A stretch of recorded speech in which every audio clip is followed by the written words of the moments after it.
جہاں پر ان کے چاہنے والوں میں اپنی جان کو جوخم میں ڈالنے والے ہوں گے اور اپنے دل و جان سے زیادہ اپنے خون اور اپنی آل اولاد سے زیادہ اپنے اللہ کے ان نیک بندوں اور اپنی نسبتوں کے وابستہ لوگوں کے ساتھ جان چھڑکنے والے ہوں گے، ایک طرف میں معتقدین ہوں گے تو دوسری طرف میں ایک انہی کے اندر میں سے حاسدین کا گروہ بھی پیدا ہوگا، اور وہ حاسدین کا گروہ اس کا مطلب یہ نہیں ہوگا کہ وہ خود پیدا ہو جا رہے ہیں، بلکہ ان حاسدین کو بھی جو اہل اللہ ہوتے ہیں کبھی ان کے ساتھ میں نفرت نہیں کرتے، اس لیے کہ کمیوں پر ان کی نظر ہوگی، معتقدین کے تو کمالات پر نظر ہوگی، زبردستی کے اپنے پیر کے معاملات کے اندر میں خوش فہمی میں کچھ نہیں بھی ہے تو کرامت کرامت بول کے وہ پٹارا کریں گے، کیوں؟ پیر کی دکان جمے گی تو مجید کو اور خلیفہ کو بھی اس میں حصہ ملے گا، ایسے ہم بڑے پیر کے کہ جن کے ہاتھ پر ایسی کرامت کی ہے تو ہمارا بھی مقام پہچانا۔ تو اہل اللہ کی پہچان اور اہل اللہ کی جو تیاریاں ہوتی ہے خدا کے نظام میں اور خدا کے ان خاص فیکٹریوں کے اندر میں، اس بات کی کہ ان معتقدین کے اندر میں سے پھر حاسدین کو نکالا جاتا ہے، حاسدین کو نکالا جاتا ہے۔ اب ان کی حسد اگر واقعیتاً طلب صدق کے ساتھ میں اگر حاسدین کی بنیاد اگر حق ہے، مر مٹ جانا ہے، تو پھر ان کے اندر میں تو حسد نہیں ہو سکتی، ان کو اس سے مطلب نہیں ہوتا، بلکہ اگر دیکھا جائے تھوڑا سا ورق کو پلٹا دیا جائے، روح کو دیکھ لیا جائے تو سمجھ میں آ جائے گا کہ حسد کی چنگاریاں چمکتی ہوئی نظر آ جائے گی، اتنا کیوں ہو رہا، پھر ہمارے بغیر کیسا ہوگا، بھئی ہم کو بھی تو کچھ بھاؤ ملنا چاہیے نا، ہماری بھی تو کچھ قدر ہونی چاہیے نا، یا ہم کو خاطر میں نہیں لایا جا رہا ہے، یا ہم سے کام لے لیا جا رہا ہے اور ہم سے یہ کیا جا رہا ہے، وہ ایک چنگاری نظر آ جائے کہ ذرا سا غور سے دیکھو تو۔ اور یہ انتظام بھی اللہ تبارک و تعالیٰ کی طرف سے ہوتا ہے، اور اللہ کی پہلی سنت روم پہ کھڑے ہو جائیں گے۔ اگر ان حقائق کو میں کھولوں تو دو جہاں کے مالک میرے آقا نے سوالات صحابہ اکرام رضوان اللہ تعالیٰ عنہم کو تیار فرمایا، جو صحبت مصطفیٰ میں رہ کر مقام صحابیت پر پہنچے، خدا کی قسم پورے اولیاء مل کر ایک صحابی کی فضیلت تک نہیں پہنچ سکتے، افضلیت تو صحابہ ہے، افضلیت تک نہیں پہنچ سکتے اولیاء، لیکن ایسے صحابہ اکرام رضوان اللہ تعالیٰ عنہم کے لیے مسئلہ میرے آقا کا عشق نہیں بنا اور میرے آقا کی محبت نہیں بنی، دین اور شریعت نہیں بنا، قرآن نہیں بنا، وہ تو میرے آقا پر نچھاور ہونے والے تھے، لیکن امتحان جو مخلص صحابہ کے سامنے آیا، مخلص صحابہ کے سامنے جہاں پر امتحان آیا صحابہ اکرام کے سامنے، وہ مولا علی کی ذات تھی، کیا تھی؟ مولا علی کی ذات تھی، اور منافقین کو پورا موقع مل رہا تھا کہ دیکھو دو جہاں کے مالک ہے، آپ تو بس آپ کا کلمہ ہم پڑھتے ہیں، آپ پر قرآن نازل ہوا ہے، اللہ کے محبوب ہے، آپ کی سنت پر چلیں گے، آپ کی شریعت پر چلیں گے، آپ پر اپنی جان کو بھی ہم قربان کریں گے۔ لیکن قبولیت کے لیے رب العالمین نے ان لوگوں کے اندر سے ایک طبقے کو وہ نکال دیا، آقا کی بے عصمتی پر آئے، ان کے لیے تو قرآن کی آیتیں نازل ہو گئی، منافقین بن گئے، اور منافقین بننے کے بعد میں منافقین سے اسلام کو نقصان اس درجے میں پہنچا، کم ہے منافقین سے، اس لیے کہ ایک وقت کو اللہ تبارک و تعالیٰ نے برداشت کیا، نبھایا، مسجد نبوی میں نبھایا، وہ آتے تھے صفوں میں نماز پڑھتے تھے، تہجد میں مسجد نبوی میں آ جا کرتے تھے، جہاد کی صفوں میں رہا کرتے تھے، کون؟ زکوٰۃ دیتے تھے، نمازیں پڑھتے تھے، بلکہ اپنے نفاق کو چھپانے کے لیے کہیں ہم ظاہر نہ ہو جائیں، مخلص صحابہ سے پہلے تہجد میں پہنچا کرتے تھے مسجد نبوی میں، لیکن ایک وقت آنے پر کیا ہوا؟ برداشت نہیں کیا گیا۔ نبھانا الگ ہے، برداشت کیا جانا الگ ہے۔ قربان جا میرے سلطان الہند پر، یا غریب نواز میرے ایک ایک بچے کو سنبھال لیجئے، اور خدا کی قسم ہے ہی ان کا نظام، سنبھالیں گے وہ کیوں نہیں سنبھالیں گے؟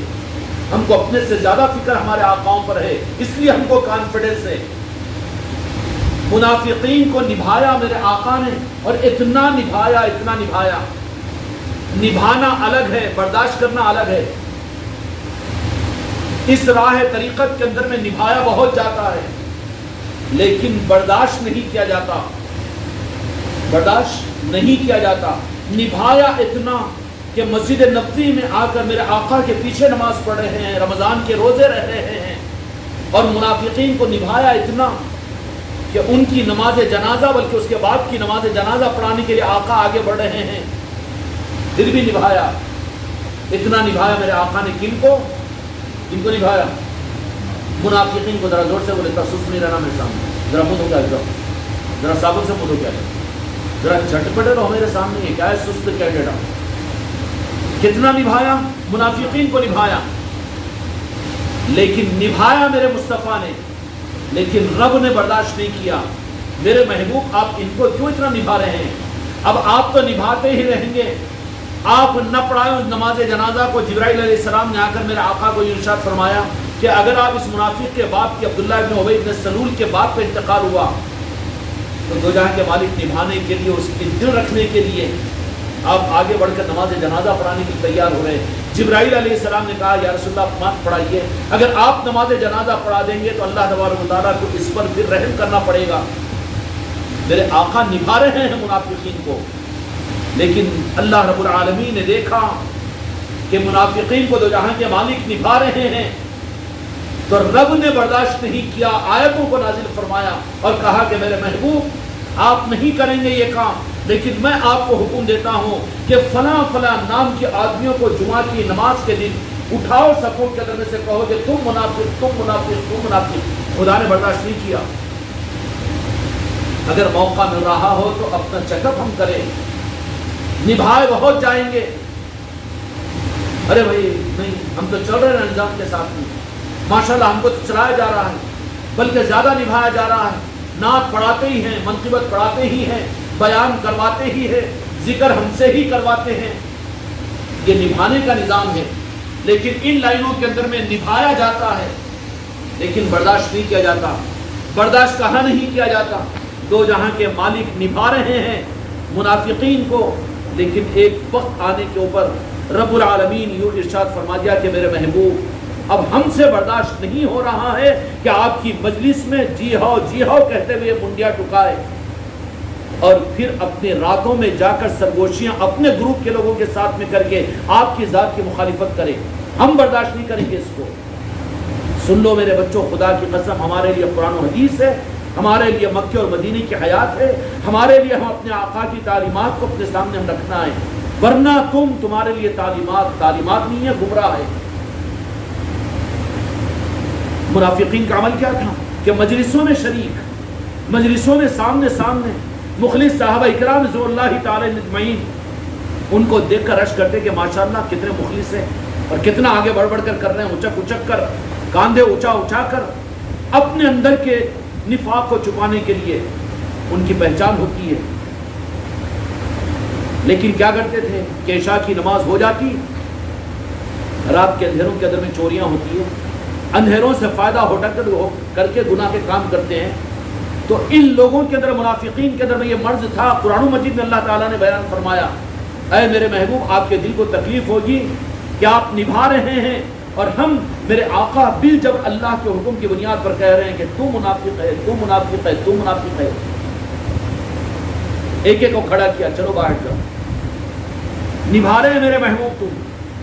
تو منافقین کے بارے میں اللہ تبارک و تعالیٰ نے قرآن مجید کے اندر میں ارشاد فرمایا کہ میرے محبوب وہ تمہاری مجلسوں میں تابع دار اور آپ سے محبت کرنے والے اور دعووں میں آپ پر نچھاور ہو کر جان قربان کرنے والے ثابت کرتے ہیں، لیکن یہ جب آپ کی مجلسوں سے نکل جاتے ہیں تو رات میں تنہائیوں میں، اپنے گھروں میں، اپنے مکانوں میں دیواروں کے بازو کھڑے ہو کر وہ آپ کی شکایتیں کرتے ہیں اور آپ کے ساتھ میں چیما گویا کرتے ہیں۔ قرآن مجید میں اللہ نے فرمایا میرے آقا نبھا رہے تھے، لیکن خدا نے برداشت نہیں کیا، خدا نے برداشت نہیں کیا۔ اسی سنت پر اولیاء کے نظاموں کا نظام رہے گا قیامت تک۔ برداشت کریں گے پیران کامل، برداشت کریں گے ظاہری نظاموں کے اندر میں، نبھائیں گے، برداشت نہیں کریں گے، نبھائیں گے۔ لیکن یہ تو نبھائے، لیکن اس کے بعد میں نبھانا جب سر کے پانی اوپر ہونے کا خطرہ ہوگا تو اوپر والے کیا کریں گے؟ برداشت نہیں کریں گے کہ اب کاٹو ان کو، یہاں سے نکالو یہاں سے. اور ان کا قصور کیا ہوگا؟ سامنے نہیں، سامنے تو خوش آمدی، سامنے خوش آمدی. اس لیے زیادہ خوش آمدیوں کے معاملات کے اندر اپنا چیک اپ کر لیا کرو کہ کہیں پیر کی خوش آمدی کے لیے دل اگر بول رہا ہے زیادہ قدم بوسی کرنا تو رک جاؤ وہاں پر. نہیں، سامنے تو خوش آمدی. کیا ہے وہ مقولہ ہے شاید کس کا؟ تو سامنے سلام پیچھے بدنام. یہ منافقین کی علامتوں میں سے قرآن مجید میں اللہ تعالیٰ نے بیان کیا کہ میرے محبوب آپ کو تکلیف ہوگی اس بات سے کہ آپ کے پیچھے نماز پڑھنے والے، آپ کا ساتھ دینے والے مدینے کے ان مسلمانوں کو جو ظاہری اعمال کرنے والے ہیں، آپ کو بڑا جبر گزرے گا کہ ان کو تو منافق. کتنا مشکل ہوگا جی. اللہ کسی اللہ کے ولی کو اگر یہ حکم دے دیں کہ انہوں منافق ہے نکال دو، تو وہ تو اولیاء تیار نہیں ہوں گے اس بات کے لیے. یہ کیوں؟ اللہ تو جانے وہ جانے، مگر مجھے اتنے بڑے امتحان میں نہ ڈال. تو میرا خلیفہ نہیں، تو میرا مرید نہیں، تو میرے خانقاہ کا نہیں، تو نکل جا یہاں سے. وہ تو بولنے کو تیار نہیں ہوں گے. اچھا، ان باتوں کو میں عرض کر رہا ہوں تو میری ذات کو نہیں بلکہ حق کے نظام کو نظروں کے سامنے رکھو. ہم اور آپ اس حماقت کے حقدار نہیں ہیں. وہ اولیاء کا حقیقی نظام اور ہماری کوئی مناسبت. ہم تو انعام میں سبسڈی میں چلنے والے ہیں، ان کے نام لیوا ہیں، لیکن ہمارے اور آپ کے لیے اصول تو وہی رہے گا. قرآن ہے، وہ حدیث ہے.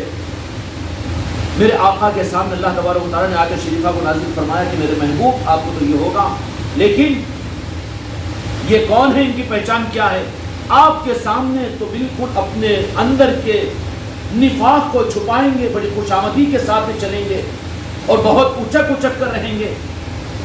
حتیٰ کہ جہاد میں بھی جایا کرتے تھے، نمازوں میں رہا کرتے تھے، مدینے کے ماحول میں رہا کرتے تھے، لیکن ان کی پہچان جو قرآن مجید میں بیان کی گئی کہ دیوار کے پیچھے رات کے اندھیروں میں وہ الگ ان کی مجلس سے اور ان کی اپنی گروپ جمع ہو جاتے اور وہاں پر. اس لیے اگر اس طرح کی کوئی باتیں اگر ہو تو جو ہو سامنے ٹھیک ہے، سب کے سامنے تو بہتر ہے. لیکن ذہن اس طرف میں جا رہا ہے یا کوئی تم کو اس طرح کی دعوت اگر دے رہا ہے کہ نہیں ذرا چلو چائے پینے کے لیے جائیں گے، اور جاتے جاتے وہ کیسا جی، یہ کیسا جی، یہ نظام سمجھ میں نہیں آ رہا نا جی، وہ کیسا جی، یہ اتنا سخت ہو جا رہا نا جی، وہ بیان اپنے واسطے ہو جاتا نا جی، اور اتنا کرنے کے بعد میں بھی حضرت ایسے کر رہے نا جی ویسے نہیں، پھر بھی حضرت ہے بولے نظام ہے، اپنے کو نظام سے مطلب ہے. تو کیا مطلب ہے؟ قرآن مجید میں اللہ تبارک و تعالیٰ نے بیان فرمایا کہ میرے محبوب ان کی پہچان جن کو منافق ہونے کا اعلان ہمارے حکم پر آپ نے فرمایا، ان کی پہچان یہ کہ وہ دیواروں کے پیچھے یا اپنے گھر کی تنہائیوں میں رات کے اندھیروں میں آپ کے نظام اور آپ کی ذات کے بارے میں اپنے زہر اگلتے ہیں. پہچان آسان ہو جائے گی نا. اچھا، مسئلہ وہاں پر آئے گا کہ جہاں پر مقصد کو اور مرکز کو ڈیمیج کرنے کا مسئلہ ہو. مرکز اور اب پیر کی ذات مرکز ہوتی ہے، جیسے دو جہاں کے مالک سوالات صحابہ اکرام کی ذات مقدس اور ہم سب کی مرکز، قیامت تک آنے والی انسانیت کا مرکز دو جہاں کے مالک کے نعرے پاک ہے نا. لیکن اسی نعرے پاک کے ذریعے سے ملا ہوا راستہ ہر زمانے کے اندر میں آل علی اور اولاد علی کی صورت میں، نظاموں اور نسبتوں کی صورت میں رہے گا. تو ہر مرید کے لیے تو اپنا پیر بنیاد رہے گا.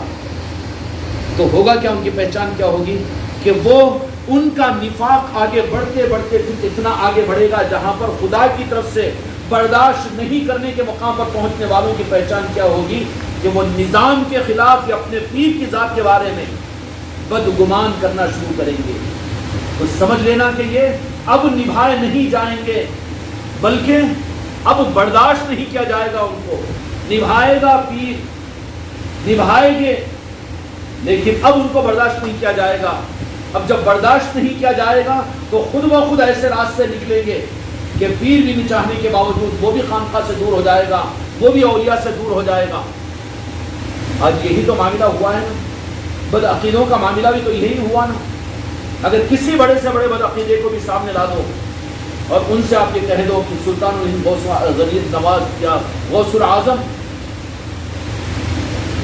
تو اس کی زبان میں طاقت نہیں ہوگی کہ وہ مخالفت کرے. ہم اس کو کہیں گے کہ تیرے 5 پشت کے اوپر تجھے جو ایمان اور اسلام دیا کس نے دیا؟ تو کہنا پڑے گا اس کو، اگر عقل مند ہے، بے وقوف نہیں ہے، تو کہے گا کہ سلطان الہند نے کلمہ پڑھایا یا راجن شاہ ولی نے کلمہ پڑھایا یا اولیاء نے کلمہ پڑھایا. تو ہم یہ کہیں کہ جن کا کھایا ہے انہی کی نمک حرامی؟ جواب ہے اس کے پاس. مسئلہ بدعقیدوں کا نہیں ہے، لیکن کیا ہوا، انہوں نے، ان کے اس نفاق نے جو مرکزیت تھی مولا علی کی چوکھٹ اور جو مرکزیت تھی غوث و خواجہ، اس پر انہوں نے اپنے بچاؤ کے لیے حملے کرنا شروع کیے. تو خدا نے ان کے قلوب کو موڑ دیا. ماننے کے باوجود عصمت کے لیے تیار نہیں ہوتے، ماننے کے باوجود غریب نواز کی چوکھٹ کی تعظیم کو تیار نہیں ہوتے. یہ تو ان بدعقیدوں کا مسئلہ ہے. لیکن جو اپنے آپ کو عقیدت مندی سمجھتے ہیں، ان کے اندر میں خدا کا نظام یہ چلتا ہے کہ نبھانے والے الگ ہوتے ہیں. اور دوسرا جملہ کیا کہا ہمیں؟ برداشت نہیں کیا جائے گا. اور جو برداشت کا جو معاملہ ہے وہ اوپر ہوتا ہے، نبھانے کا معاملہ پیر کے ساتھ ہوتا ہے. برداشت نہیں کیا جائے گا. میرے آقا دو جہاں کے مالک اللہ تبارک و تعالی نے کہا کہ اے میرے محبوب، آپ تو چاہتے ہیں کہ ان کو نبھائیں، آپ تو اس کے باپ کے انتقال پر اس کی نماز جنازہ پڑھنے کے لیے تیار ہو گئے، لیکن آپ نبھا رہے ہیں، لیکن ہم برداشت نہیں کرتے. یہی معاملہ ہوتا چلا جائے گا. دو جہاں کے مالک میرے آقا حضرت محمد مصطفیٰ صلی اللہ علیہ وسلم نبھائیں گے ساری امت کو، لیکن کوئی پنجتن پاک کے ساتھ میں اگر گستاخی کرے تو میرے آقا برداشت نہیں کریں گے. اس کی نجات نہیں ہو سکتی، میرے آقا کی شفاعت اس کو نہیں مل سکتی. شرابی، کبابی، بے نمازی، فاسق اور فاجر میرے آقا کی شفاعت سے جا سکتا ہے جنت میں، لیکن پنجتن پاک کا گستاخ، اہل بیت کا گستاخ، میرے مصطفیٰ اس سے رخ کو پھیر لیں گے، برداشت نہیں کرتے. کیا ہو گیا پھر؟ مولا علی کی عظمتوں میں، پنجتن پاک کی عظمتوں میں قرآن اور حدیث ان کے درسوں میں موجود ہے، ان کی حدیثوں میں موجود ہے، ان کی کتابوں میں موجود ہے، لیکن بے ادبی اور بے عظمتی کی وجہ سے ارے نہیں وہ شیعہ ہے، وہ ویسا ہو جاتا، یہ ایسا ہو جاتا. احادیث ہے، قرآن ہے، کہاں شیعہ کا معاملہ، کہاں رافضیوں کا مسئلہ؟ یہ تو تیرے ایمان کا معاملہ ہے. تو دو جہاں کے مالک میرے آقا بھی کیا فرمائیں گے کہ جو پنجتن پاک کا گستاخ ہوگا، چونکہ مرکز کو اس نے ٹھیس پہنچائی، تو میرے آقا برداشت نہیں کریں گے. اس لیے اپنی اولادوں کو، اپنے دوستوں کو، اپنے خاندانوں کو آل علی اور اولاد علی اور اولیاء اور پنجتن پاک کی محبتیں ان کے دلوں میں ٹھونسو. اس سے پہلے مت مرو، اس سے پہلے مت مرو. کوئی یہ جذبات کا، کوئی مسلک اور جماعتوں کا نظام نہیں ہے، بلکہ ان کی نجات کا انحصار ہے.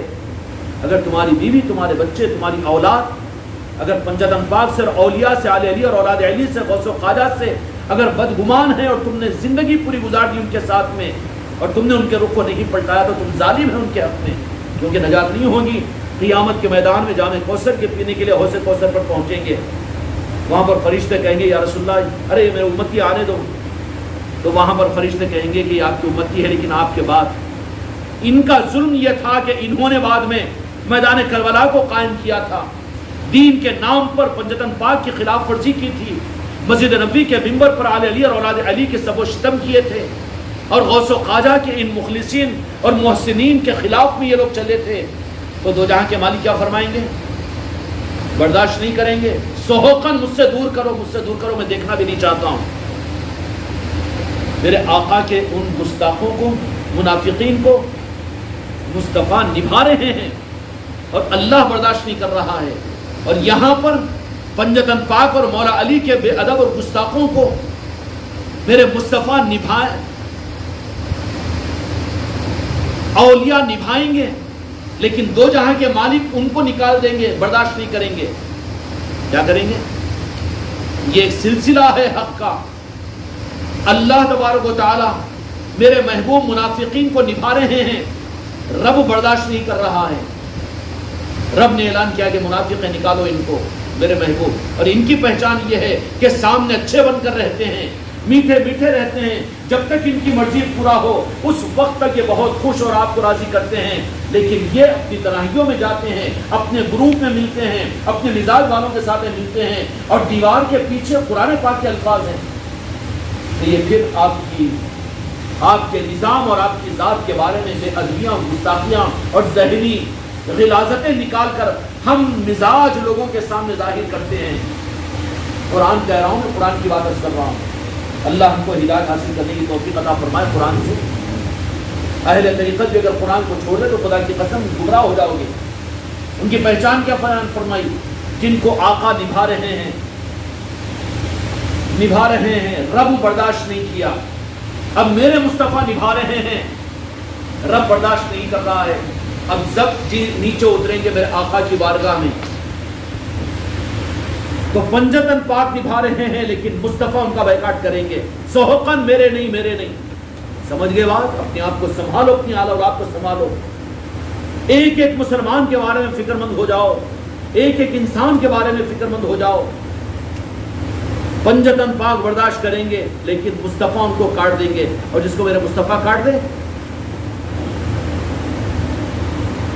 شریعت کا نام ہے، دینی خدمتوں کا نام ہے، حدیث کی خدمتوں کا نام ہے، اور تفسیر کی خدمتوں کا نام ہے، لیکن بات کیا ہوتی ہے کہ پنجتن پاک کی مخالفت، مولا علی کے ساتھ حسد اور عداوت، مولا حسین کے ساتھ میں عناد، سید کائنات کے بارے میں، تو پھر کیا کرتے ہیں میرے آقا؟ پنجتن پاک بھی نبھائیں گے لیکن مصطفیٰ کاٹ دیں گے۔ کیا کریں گے؟ مصطفیٰ کاٹ دیں گے۔ پنجتن پاک نبھائیں گے وہ، لیکن میرے مصطفیٰ، جیسے اللہ نے منافقین کو اپنے محبوب کے نبھانے کے باوجود اللہ نے برداشت نہیں کر کے منافق بنا کر نکال دیا، اسی طریقے سے یہی سنت آگے چلے گی۔ دو جہاں کے مالک نے نبھایا لیکن خدا نے برداشت نہیں کیا، اب اسی طریقے سے میرے آقا دو جہاں کے مالک پنجتن پاک ان کو نبھائیں گے نا؟ کتنا نبھائیں گے؟ کتنا نبھایا؟ مولا علی نے پنجتن پاک نے اتنا نبھایا کہ مولا حسن و حسین علیہ السلام کو آپ کی خلافت کو بنو امیہ کے حضرت امیر معاویہ کو دینے کے بعد امام حسن و حسین رضوان اللہ تعالی اجمعین ہمارے امام مسجد کوفے کی جامع مسجد کے اندر میں جاتے تو جمعہ کی نماز میں بعض اوقات وہاں کے حالات کو دیکھتے ہوئے خاموشی سے نظروں کو جھکا کر اپنے گھروں میں آ جاتے تھے۔ گستاخیاں کی جاتی تھی کوفے کی جامع مسجد کے اندر میں، مسجد نبوی کے اندر میں گستاخیاں کی جاتی تھی، نبھا رہے تھے کیونکہ آقا کی امت ہے۔ میرے بچوں اگر یہ رمز سمجھ لو تو زندگی بھر تم کو کام آئے گا۔ پنجتن پاک نبھا رہے ہیں، پنجتن پاک نبھا رہے ہیں لیکن آقا برداشت نہیں کیے، آقا برداشت نہیں کیے، لا کر جمع کر دیا میدان کربلا کے اندر میں، دین کا نام، ہماری شریعت کا نام، اور اس زمانے کے اندر بھی دین کی بڑی خدمتیں اور دین کی بڑی خدمتوں کے نعرے اور دعوے ہیں، لیکن یہ بتا دیا کہ تمہاری پنجتن کی ناقدری کی وجہ سے تمہارے ہاتھوں میں شریعت اور دامن مصطفیٰ نہیں رہے گا، نعرے میں پاک مصطفیٰ نہیں رہے گا، بلکہ ہمارے پنجتن پاک کے نبھانے کے باوجود، ہمارے اولیاء کے نبھانے کے باوجود ہم تم کو اپنا نہیں رکھیں گے۔ جنت تو بہت دور کی بات ہے، سحقاً اگر کہہ دیں تو رب بھی ان کو کیا راستہ دے گا؟ یہ کوئی جذبات کی چیز نہیں ہے۔ فیصلہ کرو اپنے خاندانوں کے بارے میں، اپنی ذات کے بارے میں، اپنے دوست احباب کے بارے میں۔ اب پنجتن پاک نبھانے پر آئے لیکن دو جہاں کے مالک نے انہیں میدان کربلا کے اندر میں بتا دیا کہ یہ شریعت پر چلنے والے، مجھ سے محبت کا دعویٰ کرنے والے، میرا کلمہ پڑھنے والے، ان کی مسجدوں کے ممبروں سے اذانوں میں اشہد ان لا الہ الا اللہ کے ساتھ اشہد ان محمد رسول اللہ بھی ہوتا ہے، سب کچھ ہوتا ہے، لیکن بتا دیا میدان کربلا کے اندر میں کہ میرے پنجتن پاک نبھا رہے ہیں لیکن میں پنجتن پاک کا نانا اور دو جہاں کے مالک میرے آقا میدان کربلا میں بتا دیے کہ یہ وہ ظالم ہے جو دین کا نام لے کر، شریعت کا نام لے کر میرے نواسوں کو شہید کرنے والے ہیں، اور اتنا لعنتی بنا دیا یزید کو۔ ایمانداری کے ساتھ میں بولو میرے بچوں، یہاں کی تعلیمات کو ہلکا مت لو، حق دیا جاتا ہے یہاں پر۔ یزید کا نام لے تو دوبارہ نام لینے کو جی چاہتا ہے، بالمقابل اس کے فرعون کا نام لو تو اتنی نفرت آتی ہے تم کو۔ او جی شاہد صاحب، فرعون کا نام تو قرآن میں بھی آئے گا نا، ملے گا نا، رک جاتے نہیں وہاں پر، فرعون نام آئے گا نا، اتنی نفرت نہیں ہوتی، لیکن یزید کا نام لو تو دوبارہ نام لینا دل بولتا ہے، مجبوری کے لیے، لعنت کے لیے لیا جاتا ہے۔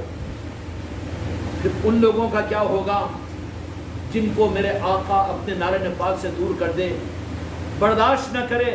ان منافقین کی پہچان یہ ہوگی کہ وہ نعوذ باللہ یزید کو بھی رضی اللہ تعالیٰ عنہ بولنے کی ترغیب دیں گے. وہ دھتکارے ہوئے ہیں میرے آقا کی بارگاہ سے، پنجتن پاک تو نبھا رہے ہیں لیکن مصطفیٰ برداشت نہیں کریں گے. اب مسئلہ یہ ہے کہ پنجتن پاک نبھا رہے ہیں اور مصطفیٰ ان کو برداشت نہیں کر رہے ہیں.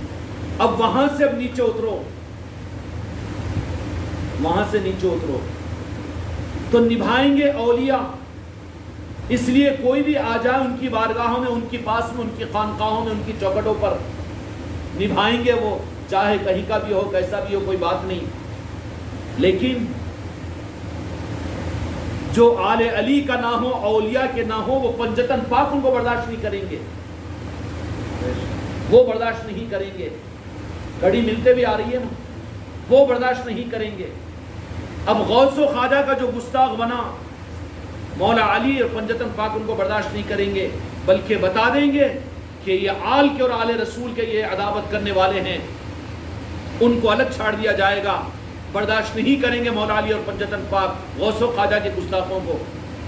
اب غوث و خواجہ کے جو نام لیوا قیامت تک آئیں گے آل علی اور اولاد علی کے اندر میں پیران کامل کی صورت میں، وہ نبھائیں گے اپنے مریدوں کو، نبھائیں گے لوگوں کو کہ چلو چلنے دو، کیوں؟ لیکن غوث و خواجہ برداشت نہیں کریں گے ان کو. آگے بات سمجھ میں؟ خواجہ غوث الاعظم برداشت نہیں کریں گے. یہ نہیں سمجھنا کہ 15ویں صدی کا ہے کہ 20ویں صدی کا ہے. اگر ان کا ہے تو وہ نبھائے گا، وہ میرے مرید کہہ کر اپنے گلے سے لگائے گا، اور وہ میرے مرید اور میرے خلیفہ سمجھ کر اپنے گود میں سلائے گا. لیکن غوث و خواجہ برداشت نہیں کریں گے. ہٹاؤ اس کو ہمارے نظام سے. کیا کرو؟ اب پھر ہٹانے کے لیے برداشت جن کو نہیں کیا جائے گا، جملہ یاد رکھیں، ایک ہے نبھانا اور ایک ہے برداشت کرنا. دونوں میں فرق ابھی تک نہیں تھا نا جی. 2 دن پہلے سلطان الہند نے ہمارے سامنے بات ارشاد فرمائی، ہم بھی چکر میں پڑ گئے کہ ہم تو نبھانے کو برداشت کرنا سمجھتے ہیں، برداشت کرنے کو نبھانا سمجھتے ہیں. لیکن قربان جائے میری نسلیں اور میرے سارے مرید سلطان الہند کی چوکھٹ پر، خدا کی قسم اس جملے ہی کے اوپر میں اپنی نسلوں کو قربان کر دوں تو حق ادا نہیں ہو سکتا. فرمایا کہ نہیں سید صاحب، نبھانا الگ ہے، برداشت کرنا الگ ہے. ہم نے کہا کہ سرکار یہ کیا بات ہے؟ نبھائے تو جائیں گے لیکن برداشت نہیں کیا جائے گا. فکر نہیں کرنا، اور برداشت کو نہیں کیا جائے گا. نبھائے تو جائیں گے. منافقین کو نبھایا، میرے آقا نے بہت سو کو نبھایا، پنجتن پاک نے سب کو نبھایا. لیکن جو غوث و خواجہ کے بے ادب بنے، پنجتن پاک ان کو نبھائیں گے نہیں، بلکہ ان کو برداشت نہیں کریں گے. نبھائیں گے وہ لیکن برداشت نہیں کریں گے. الگ کاٹ کر رکھ دیں گے. کیا کر کے رکھ دیں گے؟ کاٹ کر رکھ دیں گے کہ نہیں، تمہاری ضرورت نہیں ہے. اسی طریقے سے یہ سلسلہ چلے گا پیران کامل کے اندر. میں پیران کامل کی بات عرض کر رہا ہوں، دکانداروں کی بات عرض نہیں کر رہا ہوں. دکانداروں کو تو اپنی دکان کی فکر ہوتی ہے، اس کو تو کسی طرح سے مال بھرو دکان میں، ڈپلیکیٹ ہی کیوں نہ ہو، چائنا بازار کا کیوں نہ ہو، مگر خانے کھل رہنا، مریدہ خوب ہونا، خلیفہ خوب ہونا، خوب دھوم دھام ہونا، خوب خانقاہ بننا، یہ چکر ہوگی اس کی. لیکن کیا کریں گے؟ جو غوث و خواجہ کا گستاخ ہوگا مولا علی اس کو برداشت نہیں کریں گے. اور جو صرف مولا علی اور پنجتن پاک کہہ کر کالے کپڑے اور کالے صافے باندھ لے اور محرم کے اندر میں ماتم کرتے ہوئے سینے سے خون نکال لے، لیکن وہ غوث و خواجہ کا اگر گستاخ ہوگا تو نبھائیں گے غوث و خواجہ، لیکن برداشت نہیں کریں گے مولا علی ان کو. سمجھ میں آ گئی بات؟ اب میرے غوث و خواجہ اپنے نام لیواؤں کے اندر میں اگر کوئی ان کے نظاموں پر، حق نظاموں کو اگر وہ چلائے ہوں تو وہ تو نبھائے گا اپنے مریدوں کو، اور وہ تو نبھائے گا لوگوں کو. لیکن غوث و خواجہ اپنے اس چاہنے والے کے سچے، جن کو وہ ذریعہ بنایا ہے، وہ نبھانے کی کوشش میں ہوگا. پیر کامل نبھانے کی کوشش میں. غوث و خواجہ کیا کرنے کی؟ برداشت نہیں کریں گے. برداشت نہیں کریں گے. اس کا مطلب کیا ہے؟ اس میں پھر بے چینی جلن پیدا ہو جائے گی، اور وہ پھر جس کو برداشت نہیں ہوتا نا، بھئی اتنا ادب کرنے والا اتنا بے ادب کیسے ہو گیا، اتنا کیوں بھپڑ گیا، اتنا کیوں غصہ آ گیا، بھئی برداشت نہیں ہو رہا اس کو. برداشت نہیں ہونے کی علامت الگ ہوتی ہے. وہ بھپڑ جاتا ہے، سچ کو غلط بولتا ہے، غلط پر اصرار کرتا ہے. جس کو برداشت نہیں ہوتا، جس کو بی پی چڑھ جاتا نا، کیا ہوتا ہے اس کو؟ ایسی ایسی حرکتیں کر دیتا ہے، بعد میں تم ایسا، میں ویسا نہیں کر رہا، میں کیسا کر سکتا، میں تو خاندانی آدمی نا، برداشت نہیں ہوا تھا۔ اسی طریقے سے پنجتن پاک، اولیاء جن کو غوث و خواجہ نبھائیں گے، پنجتن پاک ان کو برداشت نہیں کریں گے۔ اس لیے رگدیا بازو میں جو غوث و خواجہ کے گستاخ ہو، جن کے پاس میں اولیاء نہ ہو، پنجتن پاک ان کو برداشت نہیں کریں گے۔ اب اسی طریقے سے غوث و خواجہ بھی میرے آقاؤں کا معاملہ یہ ہوگا کہ ان کی آل اور ان کے سلاسل اور ان کے اصلی نظام جو ہوں گے، وہ تو کوشش کریں گے کہ کسی کو نہیں کاٹے اور کسی کو نہ دھتکارے اور کسی کو بے برداشت نہ کرے اور برداشت سے بے برداشت نہ ہو جائے۔ وہ تو نبھانے کی کوشش کریں گے، ارے کیوں جی ایسا ہے تو پھر جواب دے کے نکال دینا نا، یا پھر وہ کر دینا نا، نہیں، وہ نبھاتے ہیں، ان کی پہچان ہے، وہ نبھاتے ہیں، سب کچھ ہونے کے باوجود، اختیارات کے باوجود وہ نبھاتے رہتے ہیں۔ حق والوں کی پہچان یہ ہے کہ کبھی وہ اپنی ذات سے کسی کو برا نہیں کہتے، بلکہ وہ نبھاتے ہیں، لیکن غوث و خواجہ ان کو برداشت نہیں کریں گے۔ اور جب وہ اگر کسی کو برداشت نہیں کریں گے تو پھر پیر کے ہاتھ میں ہے کیا اس کو لے کر چلے وہ ساتھ؟ پھر کیا ہوگا؟ وہ برداشت نہیں کریں گے تو پھر اپنے تصرفات کو استعمال کریں گے، ان کی پہچان کیا ہوگی؟ وہ بھپڑ جائے گا۔ پھر بھپڑ کر کیا کرتا ہے؟ بھائی ایک سانپ ہے، آپ بھی جا رہے راستے سے، انہیں بھی جا رہا ہے، چل جائے گا، لیکن آپ اس کے دم پر پیر رکھ دو تو وہ بھپڑے گا۔ بلی گھر کے اندر میں بھوکی ہو گئی تو کھمبا نوچنا شروع کر دیتی ہے، کیوں؟ بھوکی ہے، بھوک کی آگ ہے۔ اسی طریقے سے جو بھپڑ جاتا ہے نا، بھپڑ جاتا ہے، اور جن کو برداشت کیا جانا نہیں ہوتا، اب وہ لا محالہ اس خانقاہ پر، اس نظام پر اور اس پیر کی ذات کے اوپر اعتراضات کرنا شروع کر دیتا ہے۔ پھر اب رات کے اندھیروں میں نہیں، دیوار کے پیچھے نہیں، بلکہ اعلان کرنا شروع کر دیتا ہے، اور اتنا بھپڑ جاتا ہے کہ پھر اس کو ہوش آنے کے بعد پوچھو تو پھر اس کو خود بھی سمجھ میں نہیں آتا۔ کیا مطلب ہوا؟ کہ اب برداشت نہیں کیا جا رہا ہے، برداشت بہت کیا گیا، نبھایا گیا، لیکن اب مرکز کے اوپر، ذات کے اوپر، جن کے دامن سے تم غوث و خواجہ کو پہچانے، اب اس ذات کے اوپر تم آ چکے ہو، تو اب غوث و خواجہ برداشت نہیں کریں گے۔ اس کی پہچان کیا ہوگی؟ کیا وہ ٹارگیٹ اس کے لیے کوئی اور چیز نہیں ہوگی، بلکہ وہ جس پر جان قربان کرنے کے دعوے کیا تھا، جو جن نظاموں کے لیے آنکھ بند کر کے نہیں، آنکھ کھول کر جس کے نظاموں کو دیکھا تھا، حق کے نظاموں کو، لیکن انہی نظاموں کے خلاف میں بولنا شروع کرے گا اور بزدل کرنا شروع کرے گا، اور خود یہاں پر اپنا غم خود لے کر نہیں، بلکہ اور دوسروں کے اندر میں بے چینی کے ساتھ میں بدگمان کرنا شروع کرے گا وہ۔ تو پھر یہ کس بات کی علامت ہے؟ یہ اس بات کی علامت ہے کہ اب غوث و خواجہ اس کو برداشت نہیں کر رہے ہیں۔ نبھایا جا رہا تھا لیکن برداشت نہیں کیا گیا، تو پھر اس کو اس کے لیے تیار کیا جائے گا، نہ رہے بانس نہ بجے بانسری، اب کر پیر کی مخالفت، کر نظام کی مخالفت۔ میرے بچوں، نظام اگر چل رہا ہے، خدا کی قسم، اگر میرے بارے میں بھی اگر بدگمان اگر تم ہو جائے تو اچھا ہے کہ سامنے میرے سامنے، تاکہ میں بھی اپنی اصلاح کر سکوں، کیونکہ ہم اوپر سے اترے ہوئے نہیں ہیں، ہو سکتا ہے کچھ بھی۔ میرے خلیفہ کو، میرے عام مرید کو نہیں، مریدہ کو بھی، بلکہ عام مسلمانوں کو بھی حق ہے کہ کوئی غلطی اگر میرے معاملات کے اندر میں دیکھو تو راست بالواسطہ نہیں، بلکہ راست مجھ سے کہا کرو۔ اچھا اتنی تو امید ہے نا، اگر کوئی میری غلطی اگر کہے تو میں اس کو بھپڑ تو نہیں جاؤں گا، اصلاح کر لوں گا یا اصلاح کروا دوں گا، مگر میں نہیں چاہتا کہ تم اس طرح سے برباد ہو۔ اپنے سالوں کو لگانے کے بعد اور اپنے 10 20 اور 5 7 سال گزارنے کے بعد، 2 3 سال گزارنے کے بعد اگر ایسا ہوا تو کس بات کی علامت ہوگی؟ کہ تم کو برداشت نہیں کیا جا رہا ہے۔ غوث و خواجہ جب برداشت نہیں کریں گے تو کیا کریں گے؟ کہ پھر ان کو اس بات کے لیے تیار کر دیا جائے گا کہ چلو، کیوں کہ لالچ پیر کو نہ ہو، اور پیر تم کو سنبھالنے کے لیے کہیں غوث و خواجہ کے پاس میں اپنے ہاتھوں کو نہ اٹھا دے، اس کے لیے پیر کی ذات ہی کو نشانہ بنایا جائے گا۔ یہ بات ممکن ہو سکتی ہے، یہ تربیت کا نظام ہے خانقاہ میں۔ خدا کی قسم ہماری خانقاہ کے لیے آج سے لے کر قیامت تک صرف ہمارے لیے قرآن و حدیث ہے، پنجتن پاک ہے، غوث و خواجہ کا نظام ہے، ہماری تربیت کے لیے کافی ہے، اور کوئی اور پانچویں چیز کی ہمیں ضرورت نہیں ہے۔ وہاں پر دیکھ لینا، تمہیں مسئلے کا حل مل جائے گا۔ قیامت تک آنے والے میرے خانقاہ کے ساری نسلوں کے لیے میری وصیت اور نصیحت ہے کہ جہاں پر بھی تمہیں خطرہ محسوس ہو کہ وہاں پر یہ سارے نظام کھلے ہوئے اس میں تلاش کر لینا.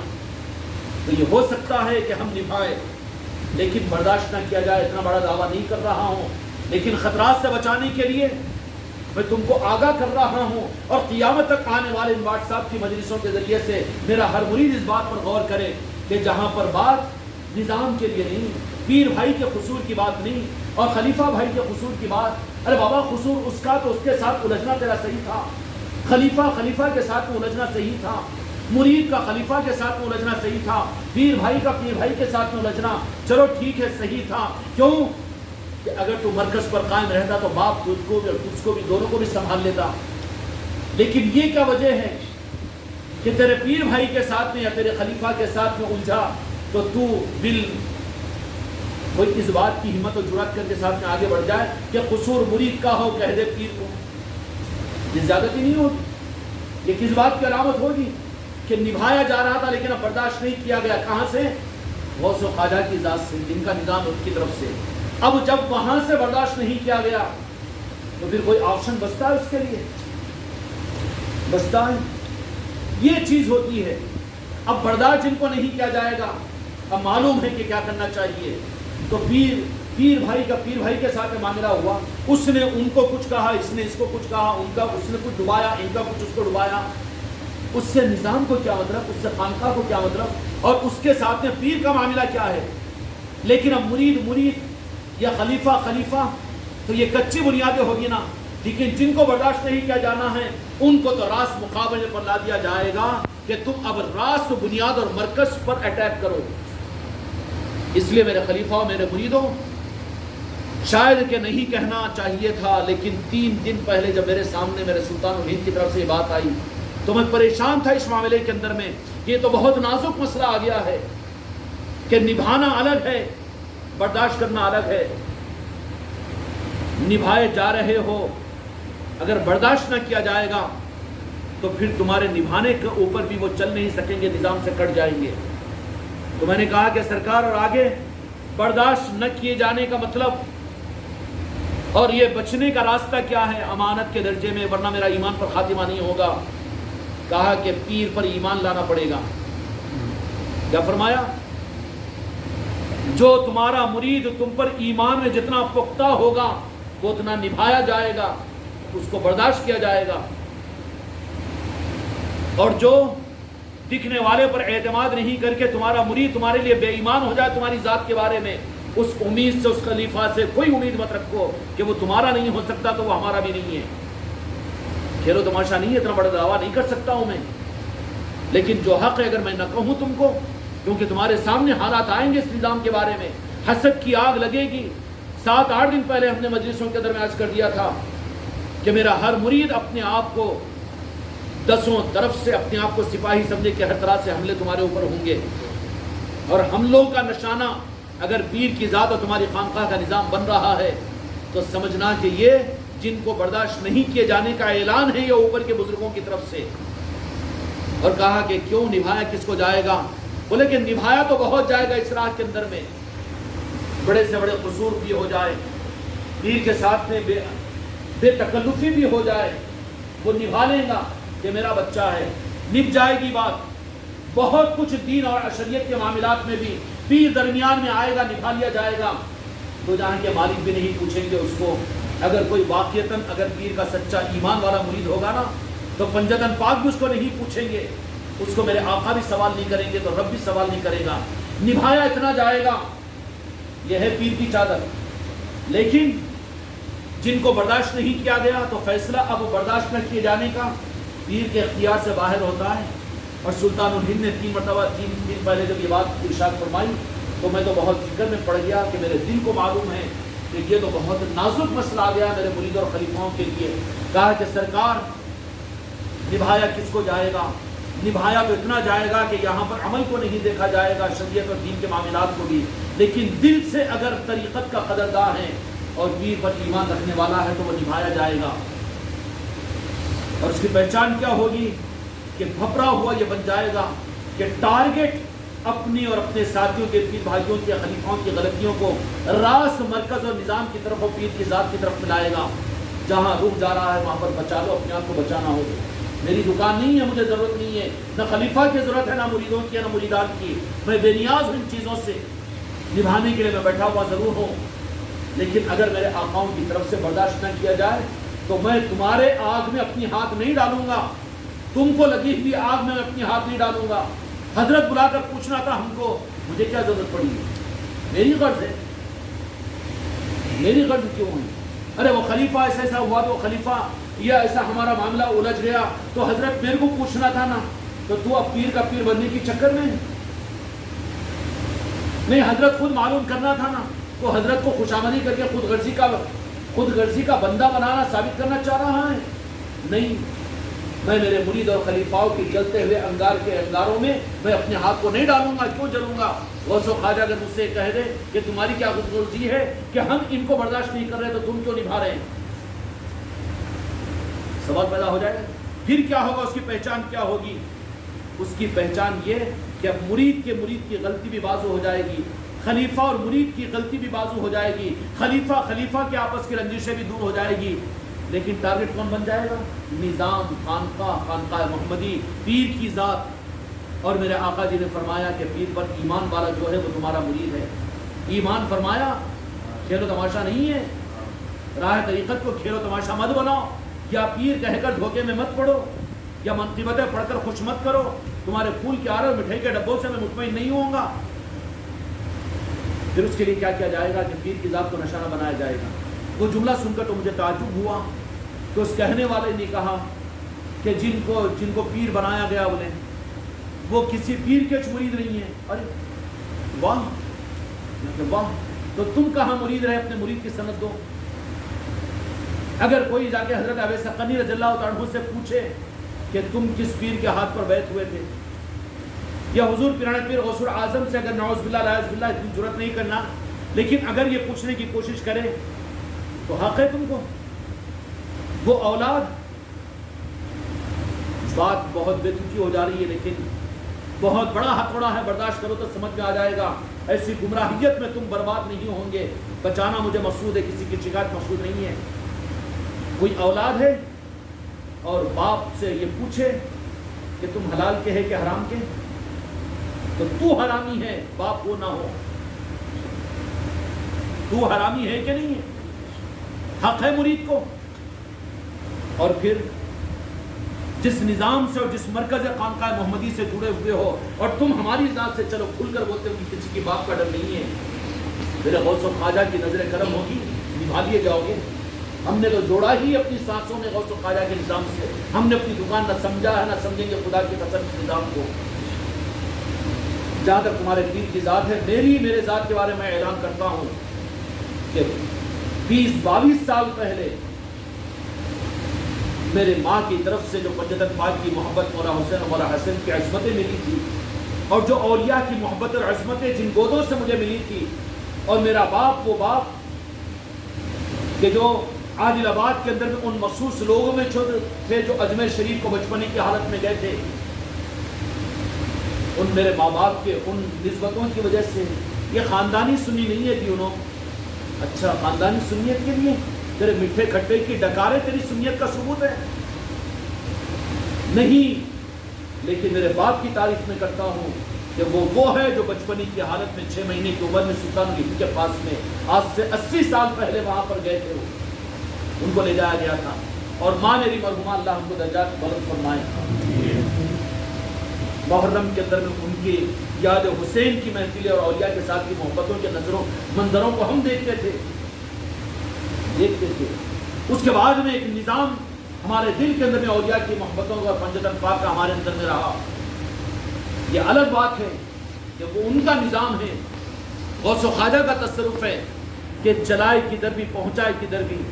جب کام لینا طے کیا تو جہاں کے مالک میرے آقا نے طریقت کا امام بنانا حضرت اویس قرنی کو تو صحابی نہیں بننے دیا، اپنے سے دور رکھا کہ نہیں دور رکھا. تو ہم کو اگر وہابیوں کے قریب رکھ کر سنیوں کے قریب نہیں لایا تو یہ تو غوث و خواجہ کی مرضی ہے. ہم پر اعتراض کرتے ہو تو ذرا سوچو.